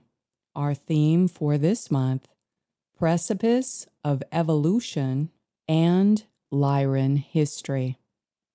Dear Ascending Family, we all have been here before, standing at a precipice of major evolutionary change, where the same choices were presented to us, love or fear. Much of the current crisis and the themes we are facing now are steeped in our hidden galactic history. We must ask ourselves, how do we actually choose a different future, an ascending timeline that benefits all human beings? If we can do our part to stay out of fear and continually choose love and peace, we can create a link through time in which our present timeline can phase lock into the future timeline of the Christos realignment, where spiritual freedom and human freedom has already manifested. As we restore energetic balance to the planetary architecture and the energy grid networks to be governed by universal laws, we establish the new laws to be made manifest through our physical body. All change begins within the self. As each of us holds value for all life, we are empowered to be a positive force of spiritual transcendence that restores energetic balance, which increases our discernment in choosing to demonstrate life-affirming actions for ourselves and humanity. Humanity has met the precipice of evolution in a timeline of personal choice, which pushes us even harder to look deep inside of ourselves for greater answers. We have to pay attention to who is lying to us and to know the reasons why. This is the time to openly consider what the consequences will be if we allow those that are malevolently lying to the masses to be given the power to guide us to the next destination. Thus, no matter what our belief system, we must go beyond in order to seek the truth and decide what kind of value systems have meaning for us and how we want to live and coexist with each other.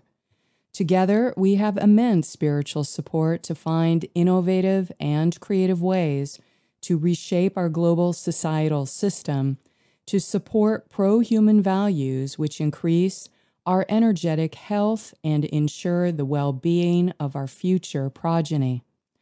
Do we want to do the right thing for preserving human freedoms for the future? And if so, what is our personal piece in this global awakening puzzle? Can we stand up for our inherent human rights and for the rights of the human collective to have access to truthful information, demanding full disclosure, doing the right thing in the face of widespread tyrannical control? More people are exploring who and what they have been in consent with in the fear-based narratives, and as cracks in the veneer are starting to show, many are making radical changes in their perceptions of the reality. This phase of the mass global PSYOP has revealed many examples of those controlling forces enmeshed in the shadow government, facades, and unelected officials working for the deep state. Those perpetrating their own agenda are gleefully exploiting power grabs from those less advantaged and being positioned to grossly profit from severe abuses of power. Many people are still reeling in shock from how fast our entire world has changed in a matter of weeks at the hands of these psychopathic controlling forces that are desperate to seize control over the global population, especially within the Western power centers, at any cost. We are at a fork in the road of shifting timelines.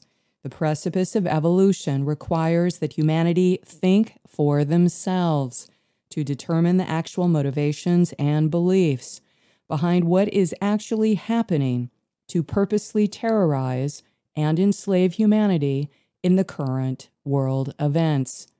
Then begin to rise up with the courage to make the correct decisions needed to co-create a future world that supports human beings with the resources needed in order to evolve forward as a race of free people, physically, mentally, emotionally, and spiritually. We must remember we have choice and consent in where we put our resources, our time, energy, and attention. We do not have to be slaves to the technocracy and to the artificial intelligence drones, as has been meticulously planned out by the negative alien agenda. We may have believed that we lived in a relatively free, democratic society, but in the last weeks of peering into the precipice of evolution, it has been made clear to many people that we do not, as a very small few are attempting to take tyrannical control over every aspect of our personal lives. The core spiritual essence in the heart of humanity is being intentionally attacked and threatened through the unyielding propaganda of fear, to erode any sense of connection, the feelings of compassion and empathy for our fellow humans. That which makes us truly human is our heart-based empathy for one another, the sense of belonging as we connect with the human beings that are around us. Humanity is wired for connection, and the pleasure and bond we can feel when we interact with each other is something we must cultivate and protect. As the medical tyranny increases, for those that were already sick and approaching their time to pass over while in nursing homes and hospitals, many have been left to die completely isolated and alone.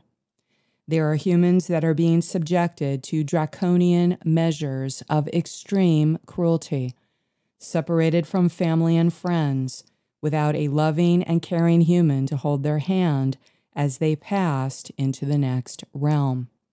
This is a good example of the intentional outer programming of irrational fear used to incite a lack of empathy in humanity.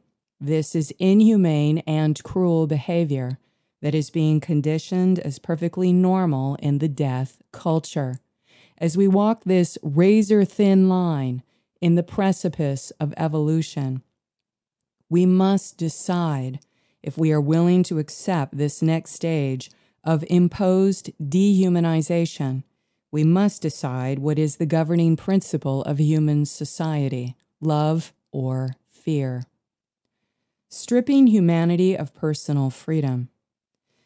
The controllers are attempting to psychologically beat us into submission with this plandemic in order to get us to passively accept their anti-human vision of the AI technocracy policing our every move with identification tattoos, nanotech biosensors, neural links, and automated robots that replace natural human connections and intimacy.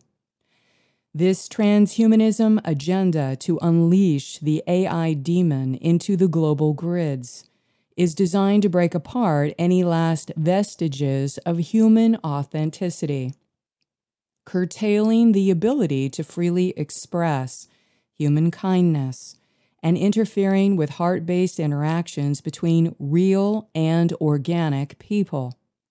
Instead, the vision being painted for our dystopian future is that we fearfully hide behind our enforced burqa-esque uniform of masks, gloves, and hazmat suits, spraying disinfectants with every next cycle of mysterious plandemic outbreak, suspending our lives for the deceptive promise that we will develop herd immunity with each newly designed, genetically modified organism, mandated vaccine, and inserted nanotech chips.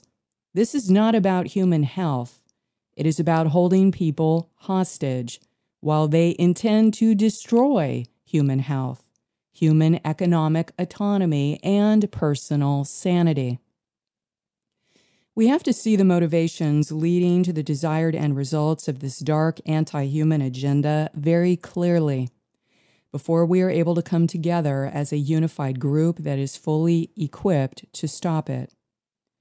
Our true identity and history are under attack through how we express ourselves in the world with loving kindness, compassion, and empathy, and personal autonomy, which is now being intentionally weaponized against us.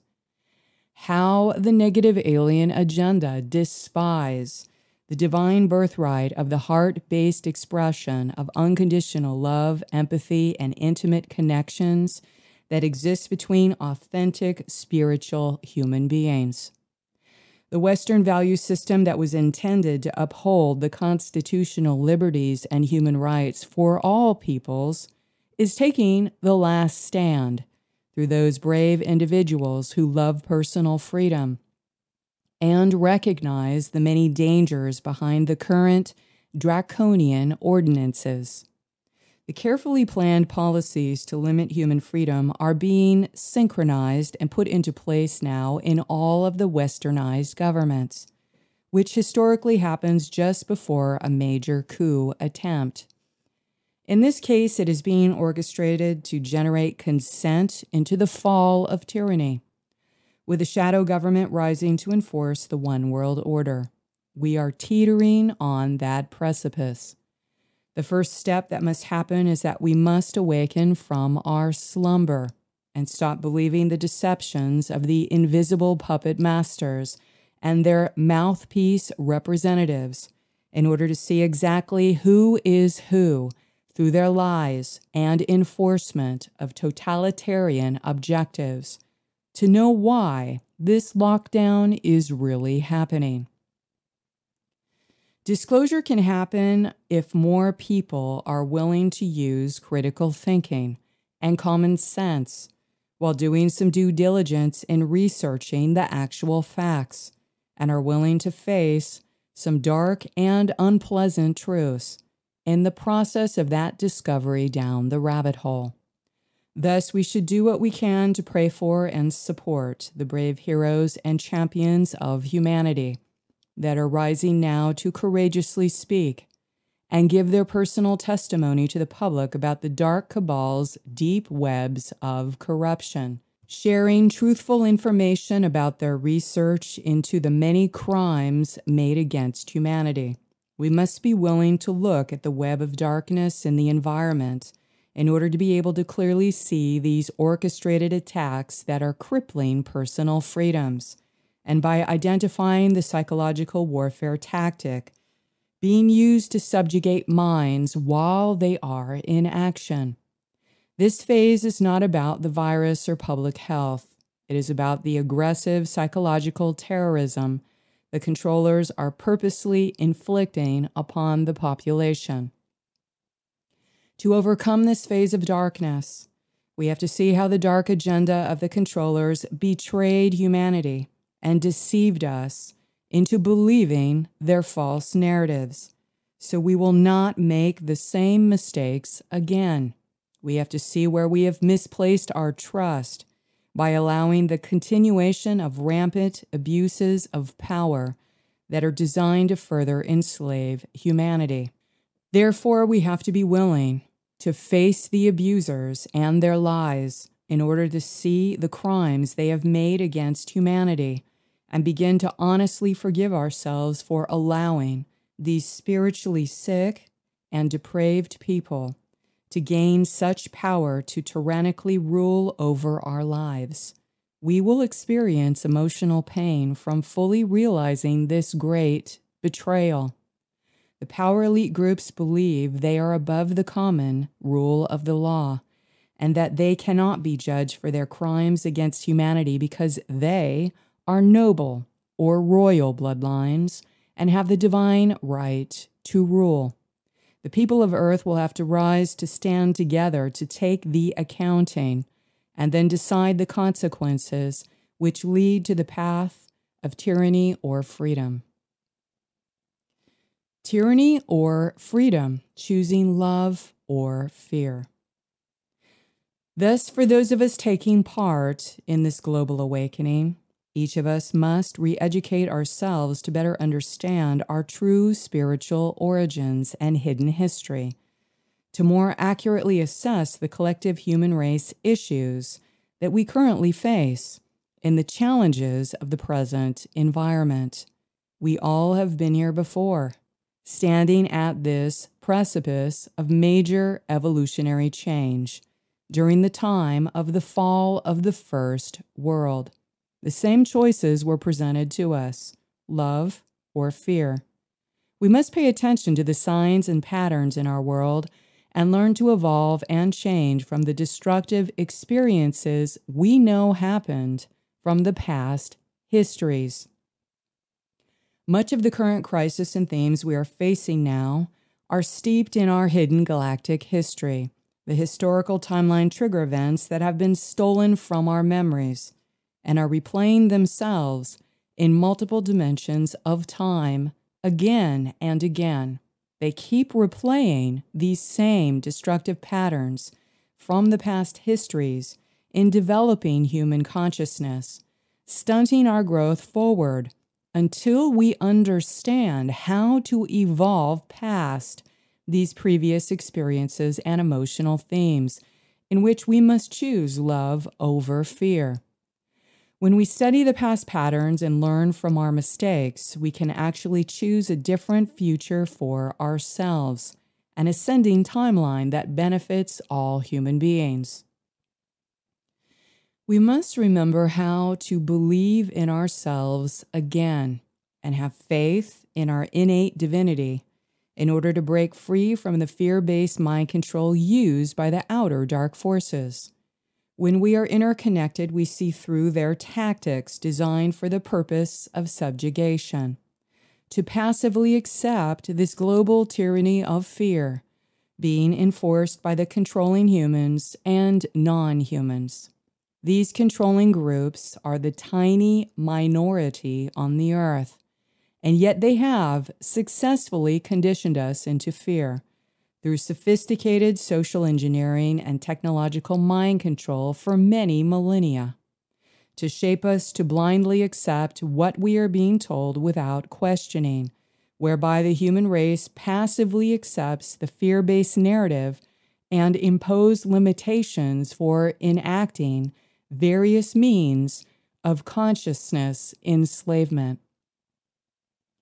Lyran Wars and Humanity's Genetic Origins.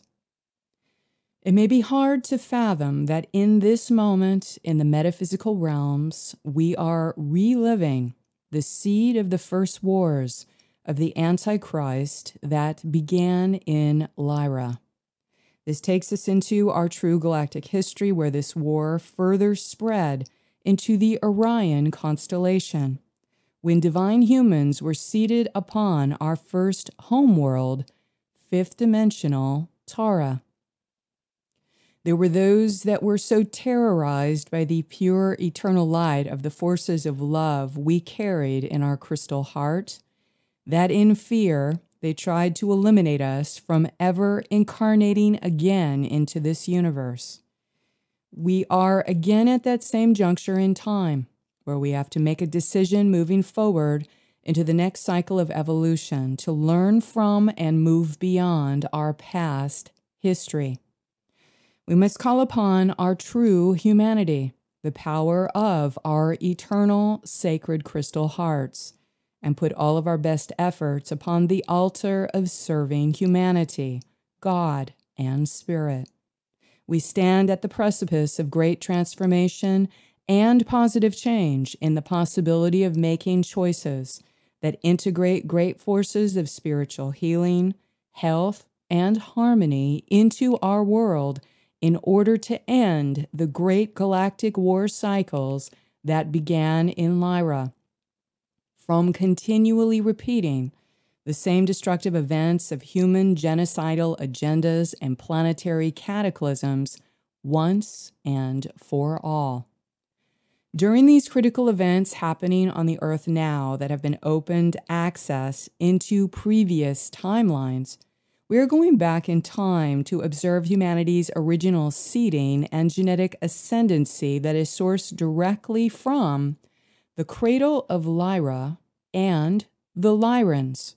Through trans-time connection, if we can do our part to stay out of fear and continually choose love and peace, we can create a link through time in which our present timeline can phase lock into the future timeline of the Christos realignment, where spiritual freedom and human freedom have already manifested. These destructive events of human genocidal campaigns and Holocaust, which have haunted our race for millions of years in the galactic history, will lose their power over our future destiny and will cease to manifest in this present time.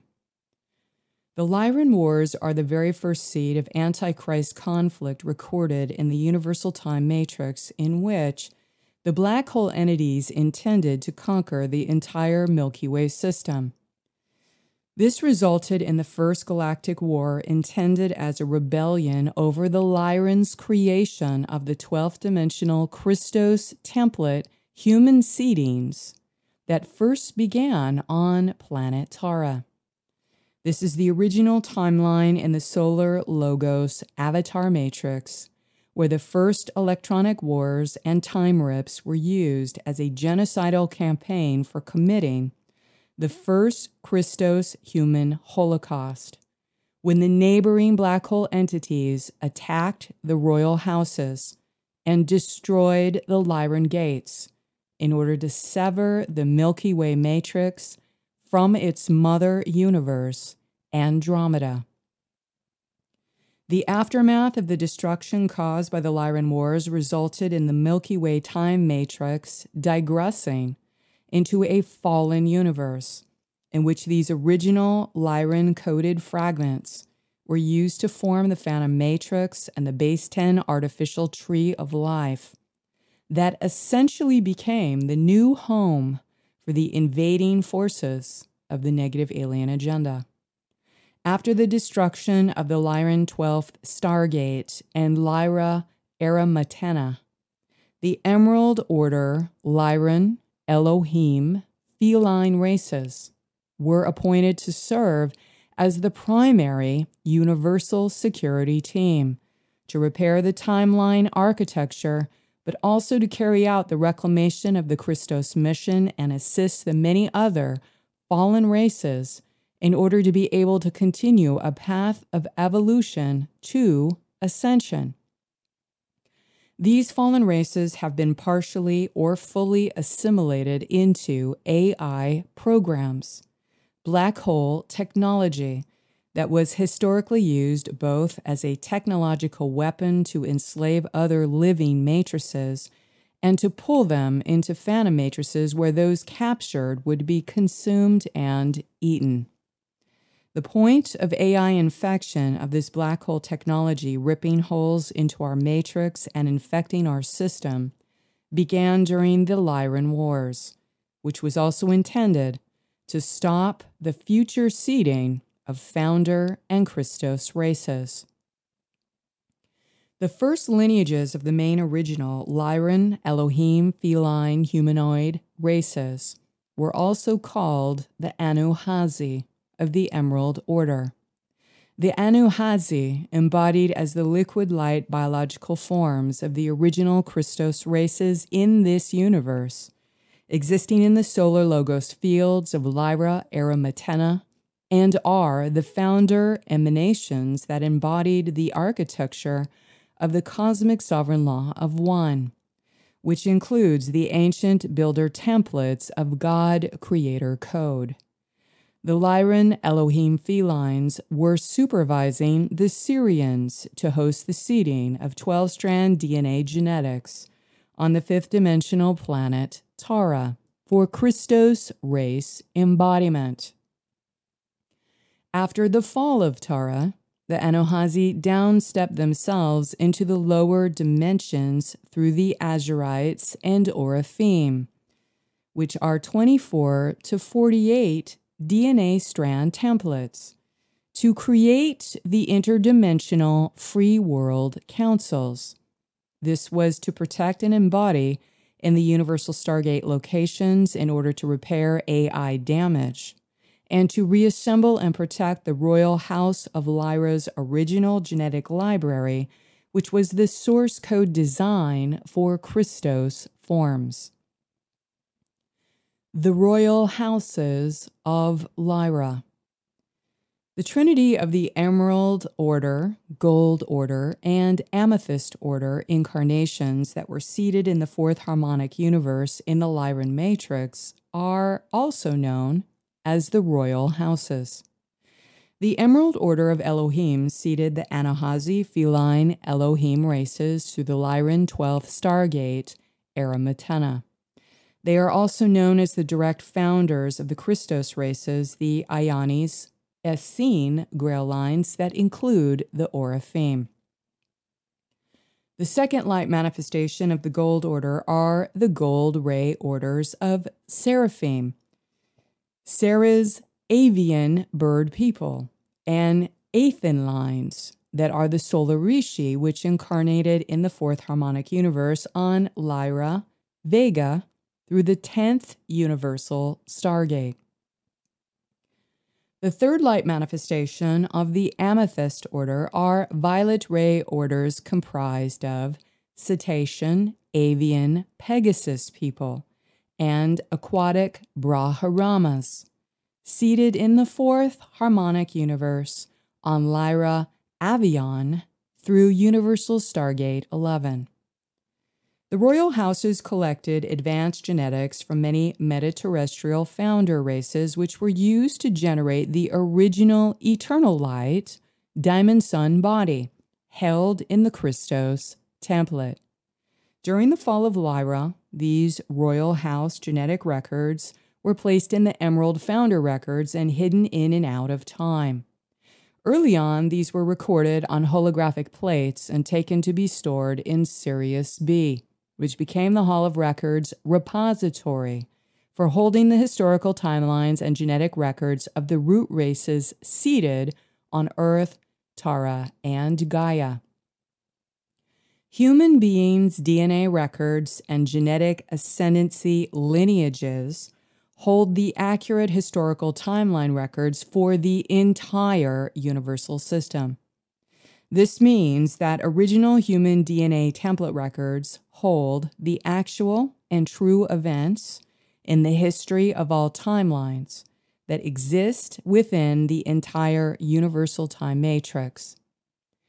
When a Christos architect can retrieve original divine human 12-strand DNA pieces that have fragmented from trauma, or can read a human body at a DNA level, the architect can read the energy signatures of the timelines from within the DNA record, which reflect the true and organic history of the planet, solar system, and universal matrix.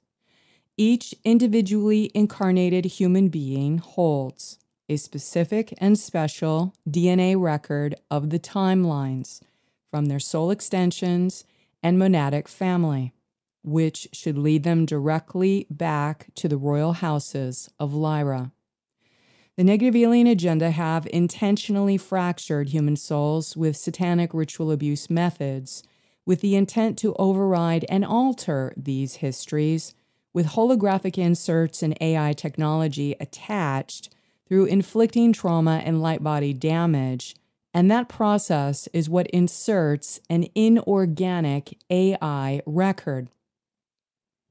This is a strategy used in alien hybridization and genetic modification in which the human being has no awareness of their original genetic ascendancy and Lyran history. However, Christos starseed architects can learn to sense the difference between organic records and inorganic records, and this is also directly a part of the timeline wars, as the negative alien agenda do not want us to see what really happened in the timelines. Remember, they have stolen our memories and mind-wiped us on the earth to make us forget who we really are. They want us to believe we have been abandoned on this earth or are the product of Anunnaki, Yahweh, or some other supposed false alien god. As more humans awaken to activate their inner Christos template, some will be able to perform this function. This is also why those of us on the path can be harassed and attacked to prevent us from realizing this is our purpose and mission, to help recover original memories and help ascend or transit humanity. Because the divine human genetic origins are sourced from the royal houses of Lyra, our original Diamond Sun genetic template and physical body is referred to as being royal, which means that in the angelic human DNA, the record exists that we are connected to the founders or gods of this system via our genetics. This has made humans the secret enemy of those hidden entities in the negative alien agenda who covet and desire our DNA and the use over our physical bodies. Instead, the non-human imposters stole our identity when they invaded and then promptly made themselves the gods and rulers of this system.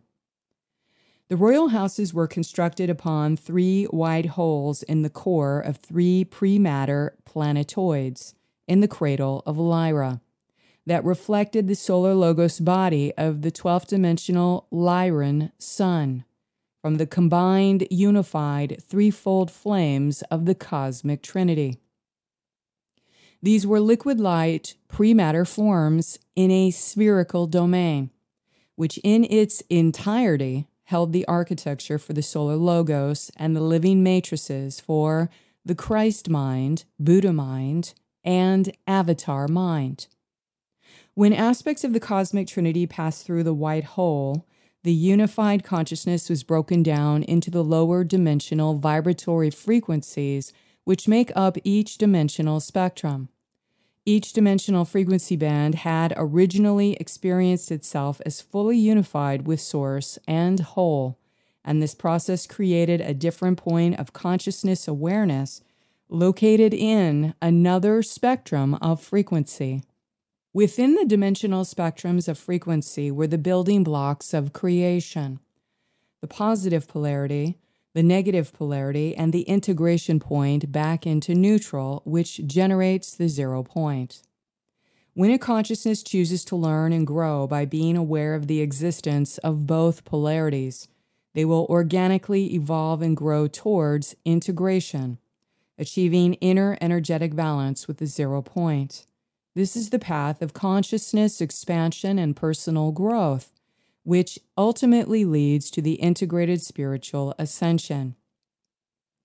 Because this is the primary design of the time matrix and our personal DNA template, the path of polarity integration supersedes artificial intelligence signals and inorganic machinery, and renders it ineffective against its living target. It is the lower polarities that exist in the negative ego structure that are attuned to the mind control of AI signals, and when uncorrected, lead to the proliferation of reversal polarity currents. Additionally, the goal of creating multiple stations of identity was to experience evolutionary themes throughout time and space, from the perspective of many points of consciousness located throughout the dimensional spectrum, that would eventually return back to integrate all aspects into wholeness at the end of the time cycle.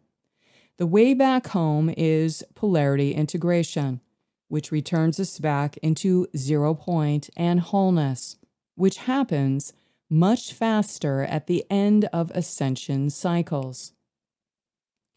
The most powerful universal gates in our system which relate to controlling the operational functions in our time matrix are those located in the cradle of Lyra, the 12th dimensional gate Arimatena, the 11th dimensional gate Avion, and the 10th dimensional gate Vega, along with the 8th dimensional Orion gates.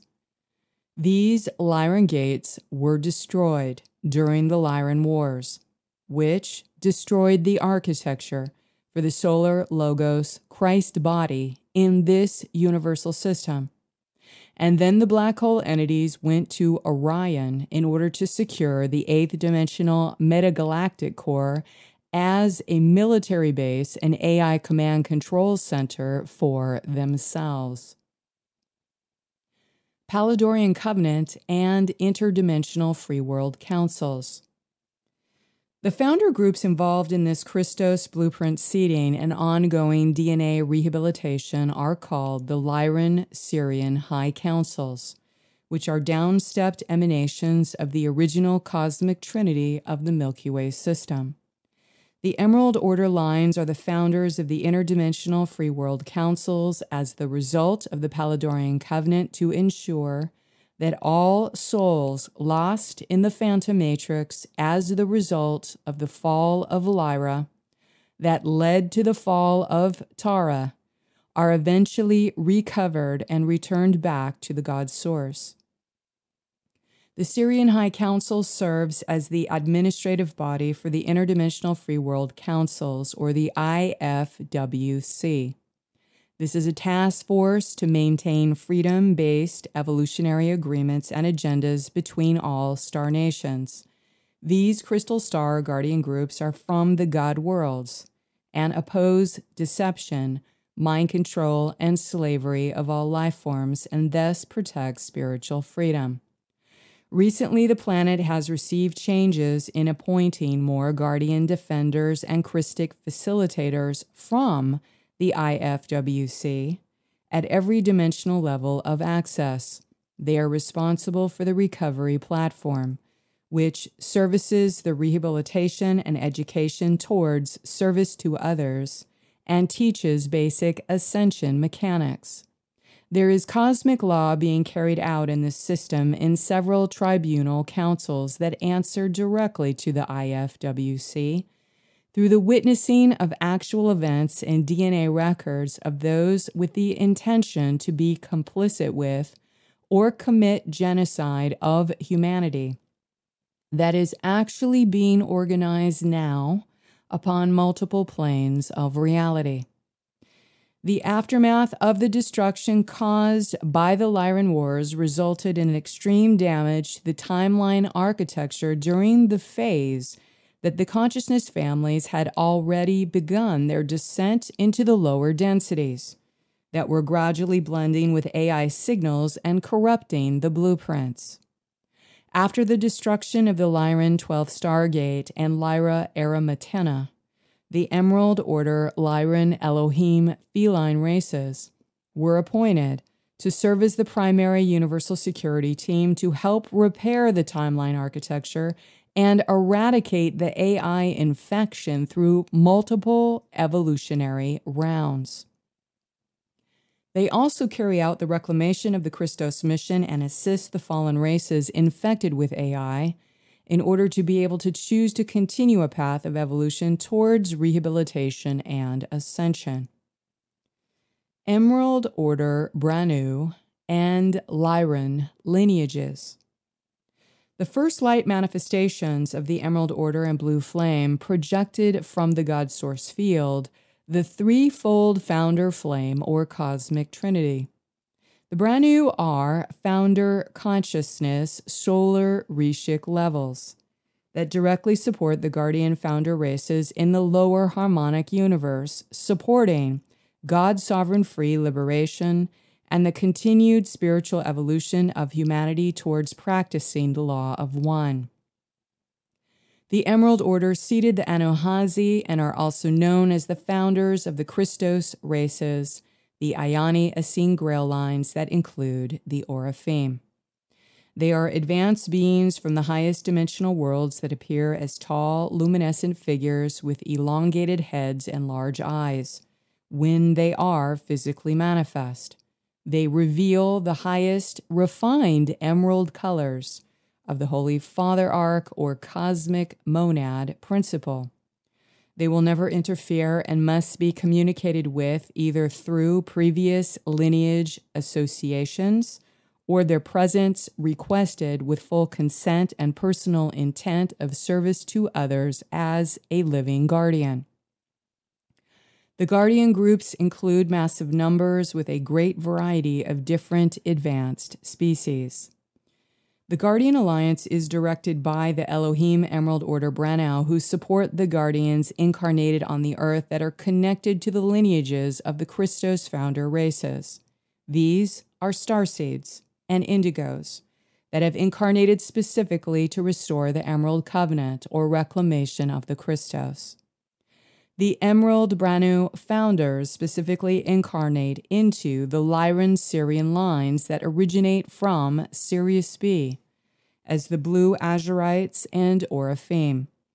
The Christos founder race's mission includes supporting the pathway of disclosure that leads into planetary liberation and ascension, and providing the records for witness testimony on behalf of the earth and humanity to be freed from their AI alien oppressors and to gain access into the Interdimensional Free World Council.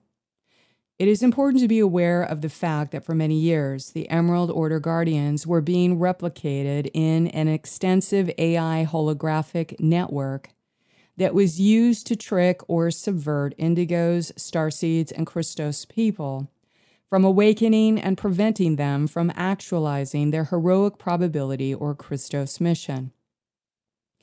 Many reconnaissance and repair projects purposed to dismantle these inorganic structures with AI timelines were found strewn in phantom pockets and hibernation zones. Both AI holograms used to project Christos DNA creator code into false timelines and false holograms that used usurped Emerald Order DNA. This appeared to be first stolen during the Thothian hijack that led to the Essene massacre and breeding programs for alien hybridization on Nibiru. These are stolen records which were in the Emerald tablets that held the codices for deconstructing all the information recorded in Emerald Sun DNA, specific to planetary staff and permanent seed atom schematics in all of the 4 planetary rounds making up the Universal Tribal Shield. This has been an ongoing journey to identify these extensive AI projections used as imposters of the Emerald Order that were communicating with Earth humans via false channelings or image projections. The Emerald Order Recon mission reached a crescendo in obtaining access to quantum supercomputers used to upload Emerald Order DNA code that is then projected into computer servers and transmitted through AI signals, that which was used to create AI Emerald Order DNA structures throughout the Matrix. Guardian teams recovered a massive amount of AI hardware in terms of alien machinery used to power up these AI holograms that were running artificial Emerald Guardian holograms and Emerald Order DNA code projections. This was used to attempt overrides on all organic Emerald Order coding, perverting the architecture into the Thothian coded gestalts that are designed to control all of these AI distortions. Thoth was uploaded into an AI brain. So this is not the actual original Luciferic being, but the AI version of himself uploaded and downloaded all over the fabric of the Universal Time Matrix. During the Lyran Wars, the destruction created rips and tears in the fabric of space-time, generating severe damage in the Time Matrix, which further resulted in an unnatural black hole system, which appears to have made our fallen time matrix easily susceptible to this mass AI infection. The unnatural black hole was exploited by the negative alien agenda to build their artificial realities into the phantom matrix, an AI system that siphons energy from living things. The phantom matrix is set to run on reverse polarity currents fed through the victim-victimizer or VV polarity software, which then mutated itself into several dimensional layers of AI programming.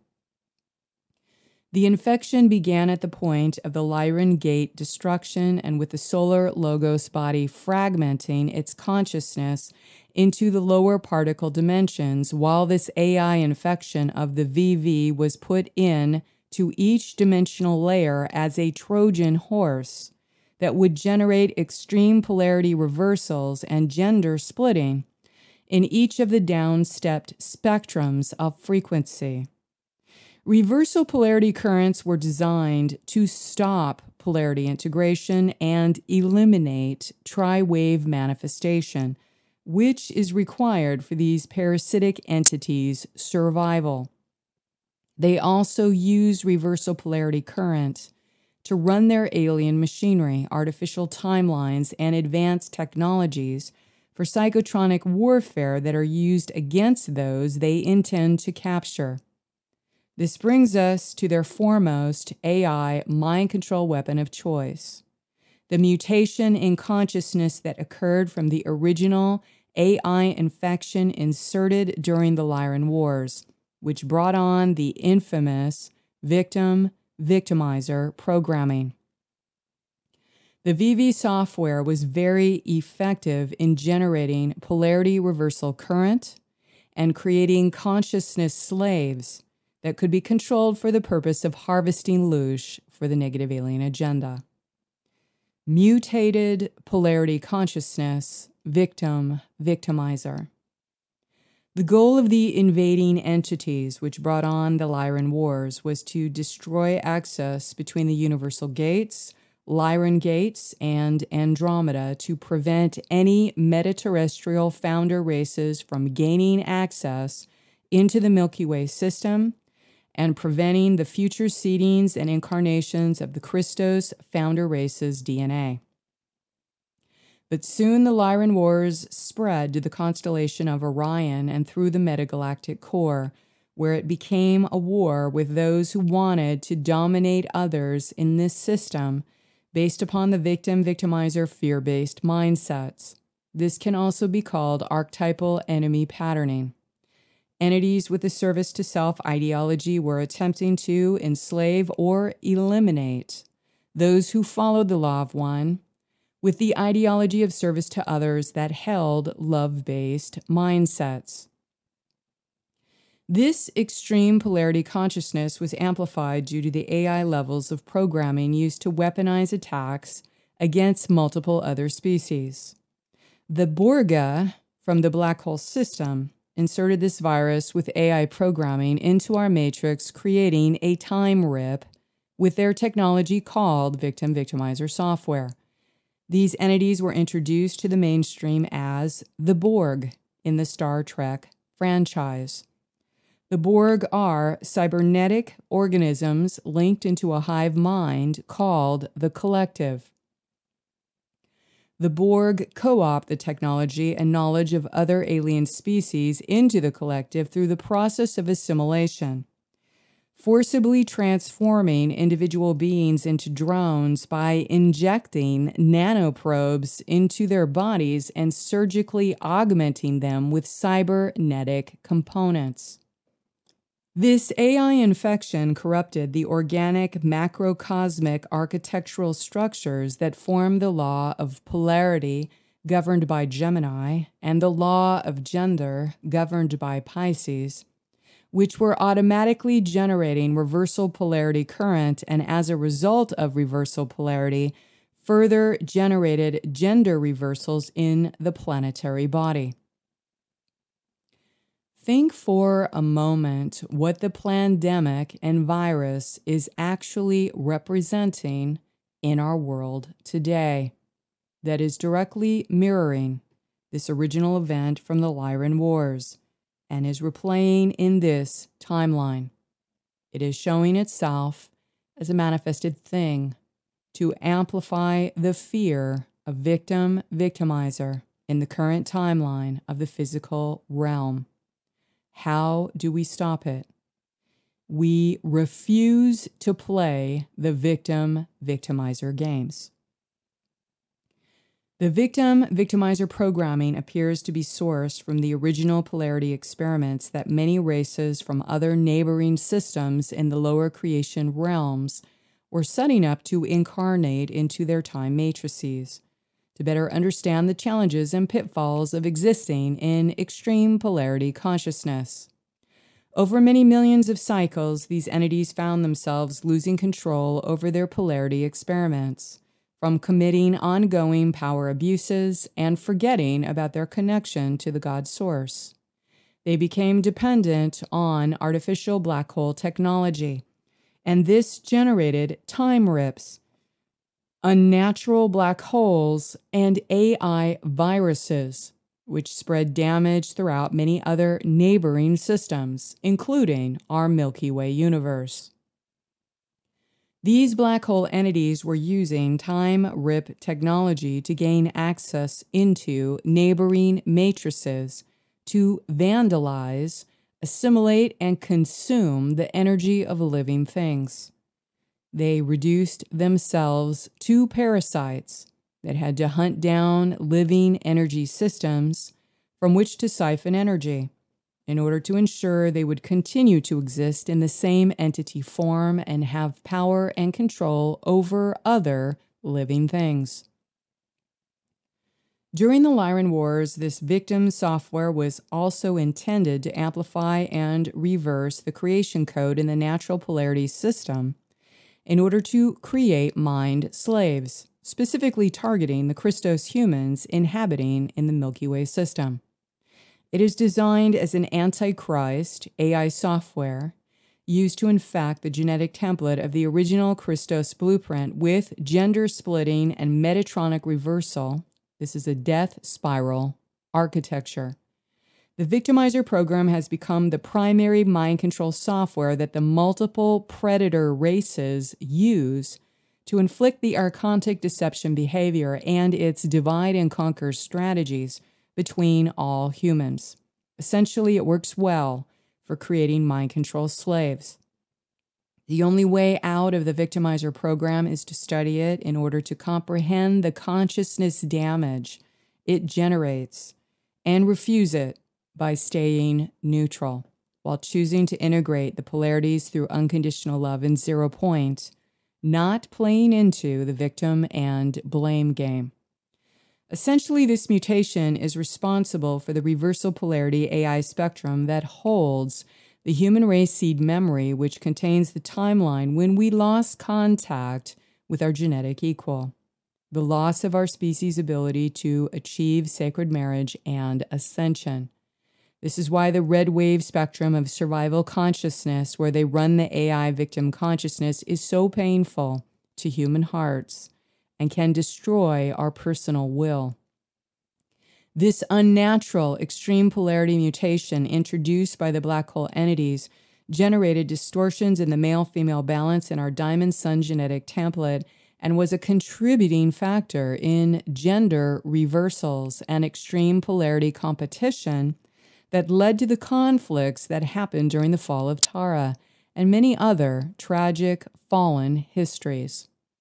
Let's go back to examine the painful history which led to the fall of our first world and draw the parallels of the current spiritual crisis we are living through at this time in order to see our task at hand and come into full completion of these destructive histories haunting our world from the past timelines.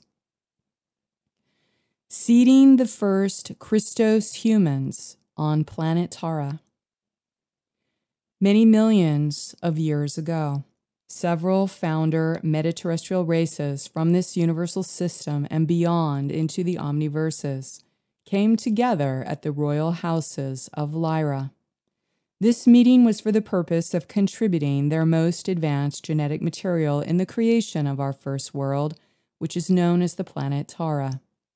The cosmic trinity are representations of the first, second, and third emanations of the God Source, and thus are the universal founders of this particular time matrix. The universal founders are non-dimensionalized solar body expressions from outside of the time matrix located in the pre-matter fields. The cosmic trinity protects the promise of ascension for all living things traveling in the universal time matrix by ensuring they eventually are able to return to their source frequency and spiritual home at the end of evolution cycles. Returning back into the zero-point field after completing the time matrix evolution cycles are the areas of non-dimensionalized realms where the free cosmic Christos citizens travel and live in the highest creations that exist in the eternal God worlds. In the fifth harmonic universe, there is no dimensionalization into matter forms. Therefore, there is no planetary body or human form. In the fifth density, there is no time, and as consciousness does not manifest into matter forms, this area is called pre-matter.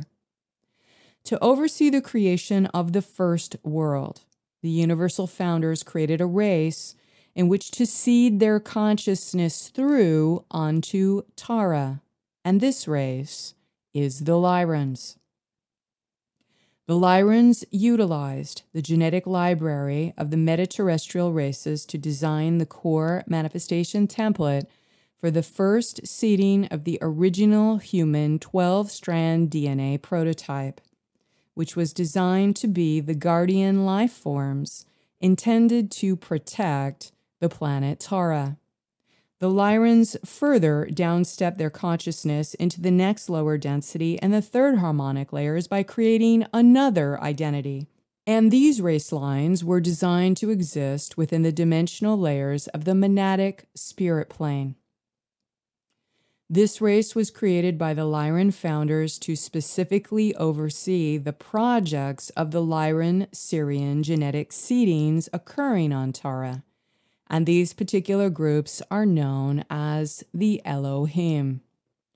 Further, the Sirian Council was organized by and then appointed by the Lyrans to be the main overseers of seeding life on the planet Tara in the next lower dimension, the second harmonic universe.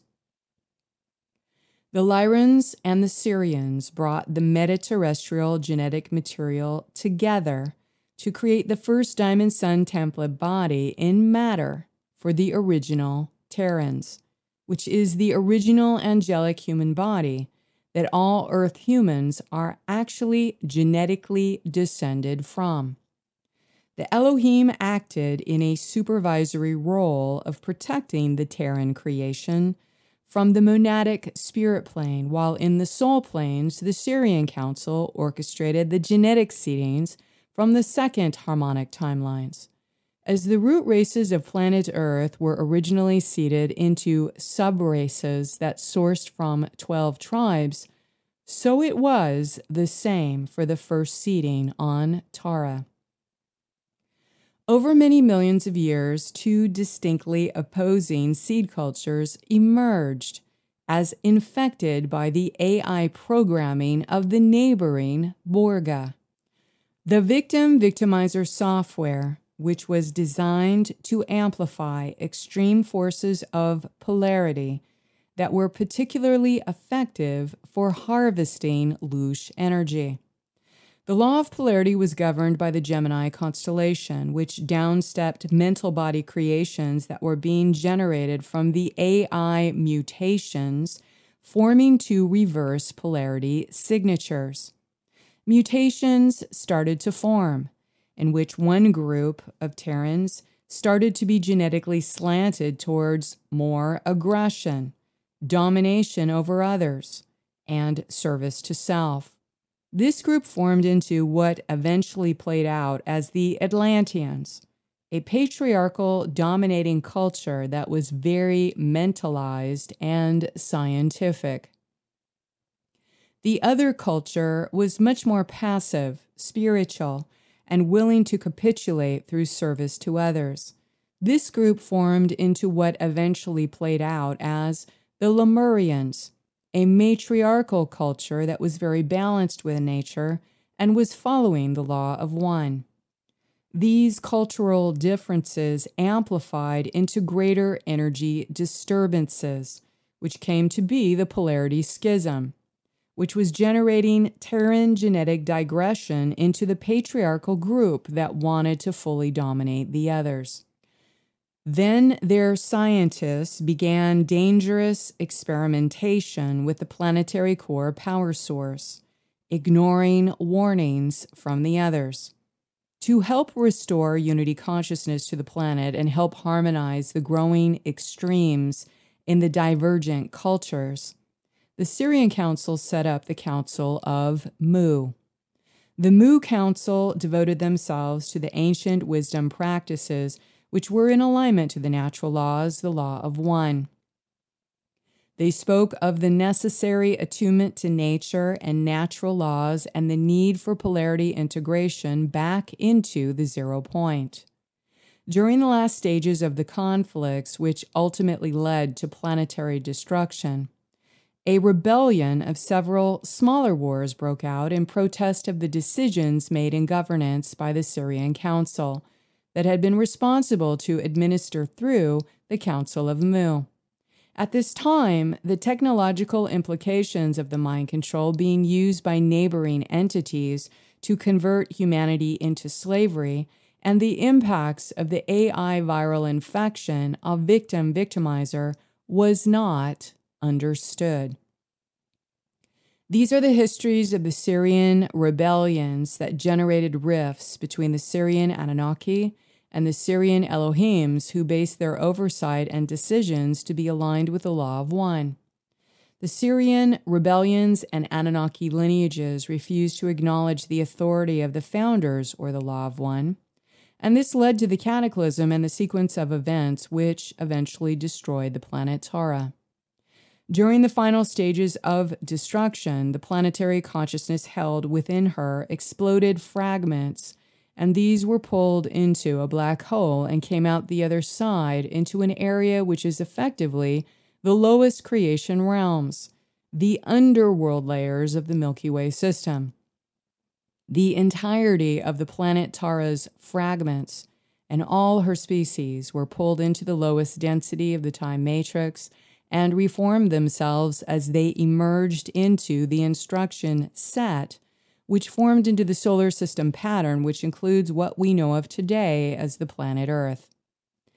Earth and all of her consciousness is the composite total of the exploded fragments of our first home planet, seated with divine human beings with 12-strand DNA on planet Tara. Without intervention from the founder races, our meta-terrestrial family, and those Christos races that serve the law of one, the consciousness fragments of the world soul of Tara, all of her root races and species, would remain permanently fragmented and stuck in the lowest density, the underworld layers of the time matrix, unable to evolve, ascend, or eventually return home to the God worlds. Today, we are on the earth to continue this same archetypal journey for the sake of returning collective humanity back to their true spiritual home, reaching the same apex in the end of the cycle timeline, where we are at the crossroads of evolution and making a choice for the direction of the future timeline.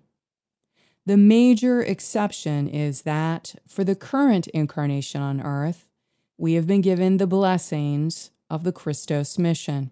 We are reaching an embodiment phase which correlates to the 7th cycle of the reclamation of Christos mission in a plan for fulfilling the Palladorian covenant. This has required many stations of identity traveling in multiple time cycles in order to finally embody the Christ consciousness layers through the 7 sacred sons, cosmic principles of the universal creators. The beginning and the end all return back to Lyra. After the fall of Tara, the Lyran Sirian Council, Elohim, Pleiadians, the priests of Ur, and other concerned citizens in the second harmonic universe contacted the Emerald Order for assistance, and a rescue mission was planned to retrieve the souls of Tara. This agreement is the reclamation of Christos' mission that sources directly from the original Palladorian covenant that was set into motion millions of years ago. The Palladorians agreed to be the first line of supporting evolution and reclamation of the inner spirit for all humanity, awakening in the first waves of the Ascension Plan to help lead the Terran souls on Earth back home. Many of them are known as the Star Seeds. These are a variety of spiritual families that are directly under the protectorate of the Emerald Order, and as a result have specific frequency-based signatures that can be recognized by other entities. These signatures serve as a warning of defenses of deflection, to be utilized in full extent of what applies to the service of upholding cosmic order. Finding integration and balance. Finding the inner integration point means allowing all levels of experiential being as co-created from us, whether negative polarity or positive polarity, to ultimately witness the mirrored expressions of the whole and know that we have all the power to heal and be transformed when we choose love over fear. This means we must let go of our fear, which keeps us in denial of seeing and knowing the truth. If we allow conscious action to accelerate our integration process through holding neutral balance in the presence of extreme polarities, we will naturally allow integration to take place inside of our body, mind, and spirit. To stop the vicious cycle of feeding the hatred that exists in the archetypes of the victim or the victimizer, we must find the courage and bravery to restore energetic balance within ourselves, digging deep for the personal strength, asking help from God, Christ, and Spirit every day to prevail no matter what the circumstances. All change begins within the self, as each of us holds value for all life.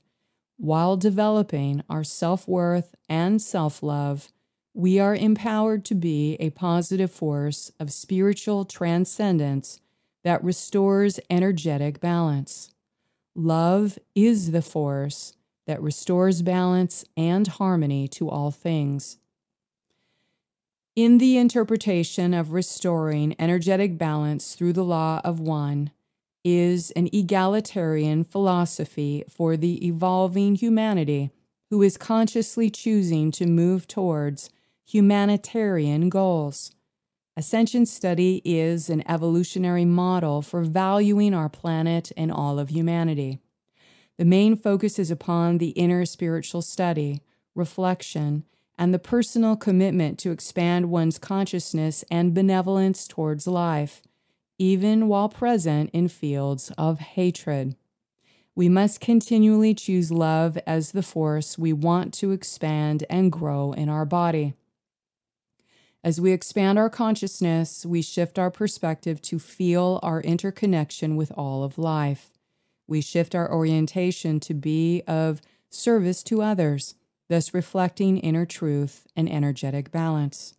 When we experience this all-encompassing spiritual energetic connection, we inherently desire to practice human kindness and seek to collaborate with developing higher structures that place value on all human beings. We seek a value system of world humanism. As we restore energetic balance and establish values of world humanism, we begin the apostolic age of the law of one. This age starts with the restoration of the planetary architecture and energy grid networks to be governed by those same universal laws. As heaven meets earth, we establish the new laws to be made manifest through our physical body, which is the multidimensional aspect of the universal consciousness for one and for all. May we gather together in perfect peace and allow our loving hearts to lead the way forward. May peace be with your heart, mind, and body during these chaotic times. Please only take what is useful for your spiritual growth and discard all the rest. Thank you for your courage and bravery to be a truth seeker. Until next, stay in the luminosity of your avatar, Christos Sophia heart path. Please be kind to yourself and to each other. With a loving heart, until next month.